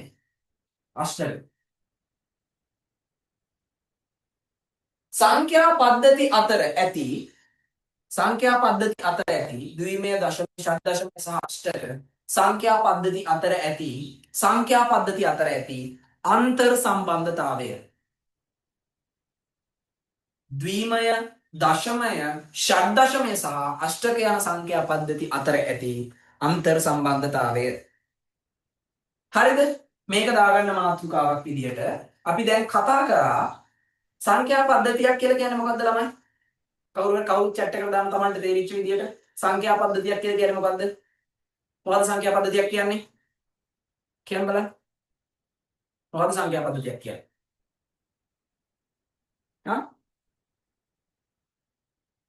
What is the number systems? කවුරු හරි කෙනෙක් අන්මියුට් කරලා කියන්නකො බලන්න බබා. කවුරු හරි තේරිච්ච කෙනෙක් කියන්න. සංඛ්‍යා පද්ධතියක් කියලා කියන්නේ මෙහෙම කෙනෙක් කියලා.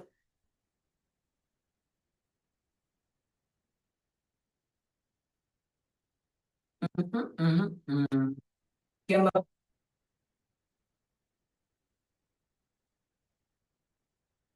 කවුරු හරි කියන්න.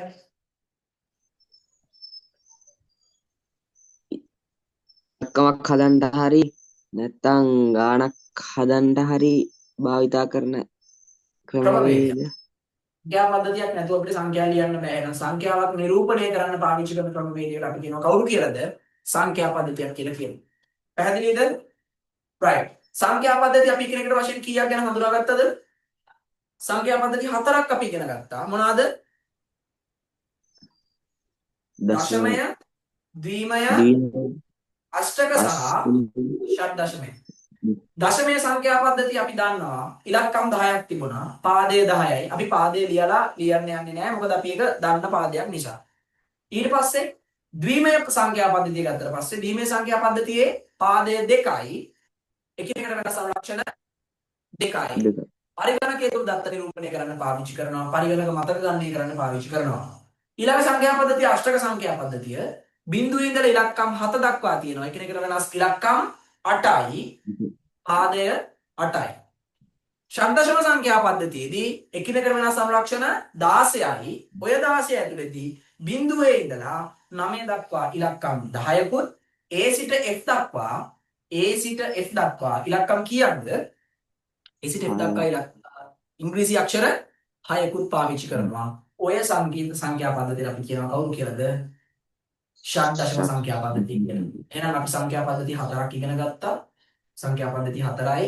සංඛ්‍යා පද්ධතියක් කියන්නේ මොකක්ද කියලා කතා කරා. එහෙනම් අපි අද පටන් ගනිද්දී පාඩම පටන් ගනිද්දී කතා කරන්න අවශ්‍ය පළවෙනි කොටස කතා කරලා ඉවරයි. ලබන සැරේදී මම ඔය අතර තියෙන අන්තර් සම්බන්ධතාවය කියලා දීලා ඊට පස්සේ අපි යනවා සංඛ්‍යා පද්ධතියට පරිවර්තන. මම විශ්වාස කරනවා ඔයාලට තේරෙන විදිහට මම මේක ඉගෙනුවා කියලා. ඔයාලගේ කමෙන්ට් එකක් දාන්න බලන්න. අද කියලා දීපු කොටස තේරුණාද නැද්ද කියලා. මෙසේජ් එකක් හැමෝම දාන්න.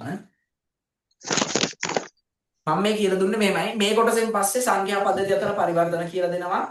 සංඛ්‍යා පද්ධතිය අතර පරිවර්තන වලින් පස්සේ අපි කතා කරනවා මතක ගණනය කිරීම. මතක ගණනය කිරීමෙන් පස්සේ අපි කතා කරනවා කේත පද්ධති. එතනින් තුන්වෙනි පාඩම ඉවරයි. එතකොට ඊළඟ පාඩමට යන්න කලින් මම ඔයාලගේ ටියුට් ටික එවන්න ඕන. ටියුට්ස් එක එවන්න මට කන්ෆර්ම් කරලා විස්තර ටික දාන්න ඔයාලගේ ඇඩ්‍රස් එක මම ටියුට් එක ලබන මාසේ වෙන්න කලින් කොහොම හරි ගෙදරට එවනවා. දෙවෙනි පාඩමට අදාළව දෙවෙනි පාඩම සහ පළවෙනි පාඩමට අදාළ ටියුට්ස් දෙකම ගෙදරට එවන්න. ඊට පස්සේ අපි පළවෙනි වාරේ වෙනකොට ඒ පාඩම් තුනම අවසන් කරලා පේපර්ස් 3ක් ලියලා පළවෙනි වාරයට රෙඩි වෙන්න ඕන. ඕක තමයි සිද්ධ වෙන්නේ. ඔයාලට මම අද උගන්වපු එක සෙට්ද නැද්ද? තේරුණාද නැද්ද කියලා? I got it. Very good. Right.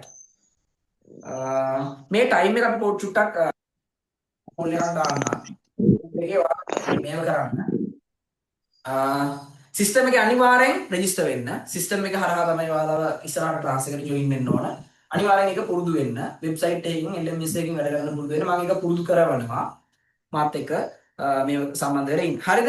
එහෙනම් අපි අදට අපේ කොටස අවසන් කරමු. තව ගොඩක් දේවල් අපිට කතා කරන්න තියෙනවා.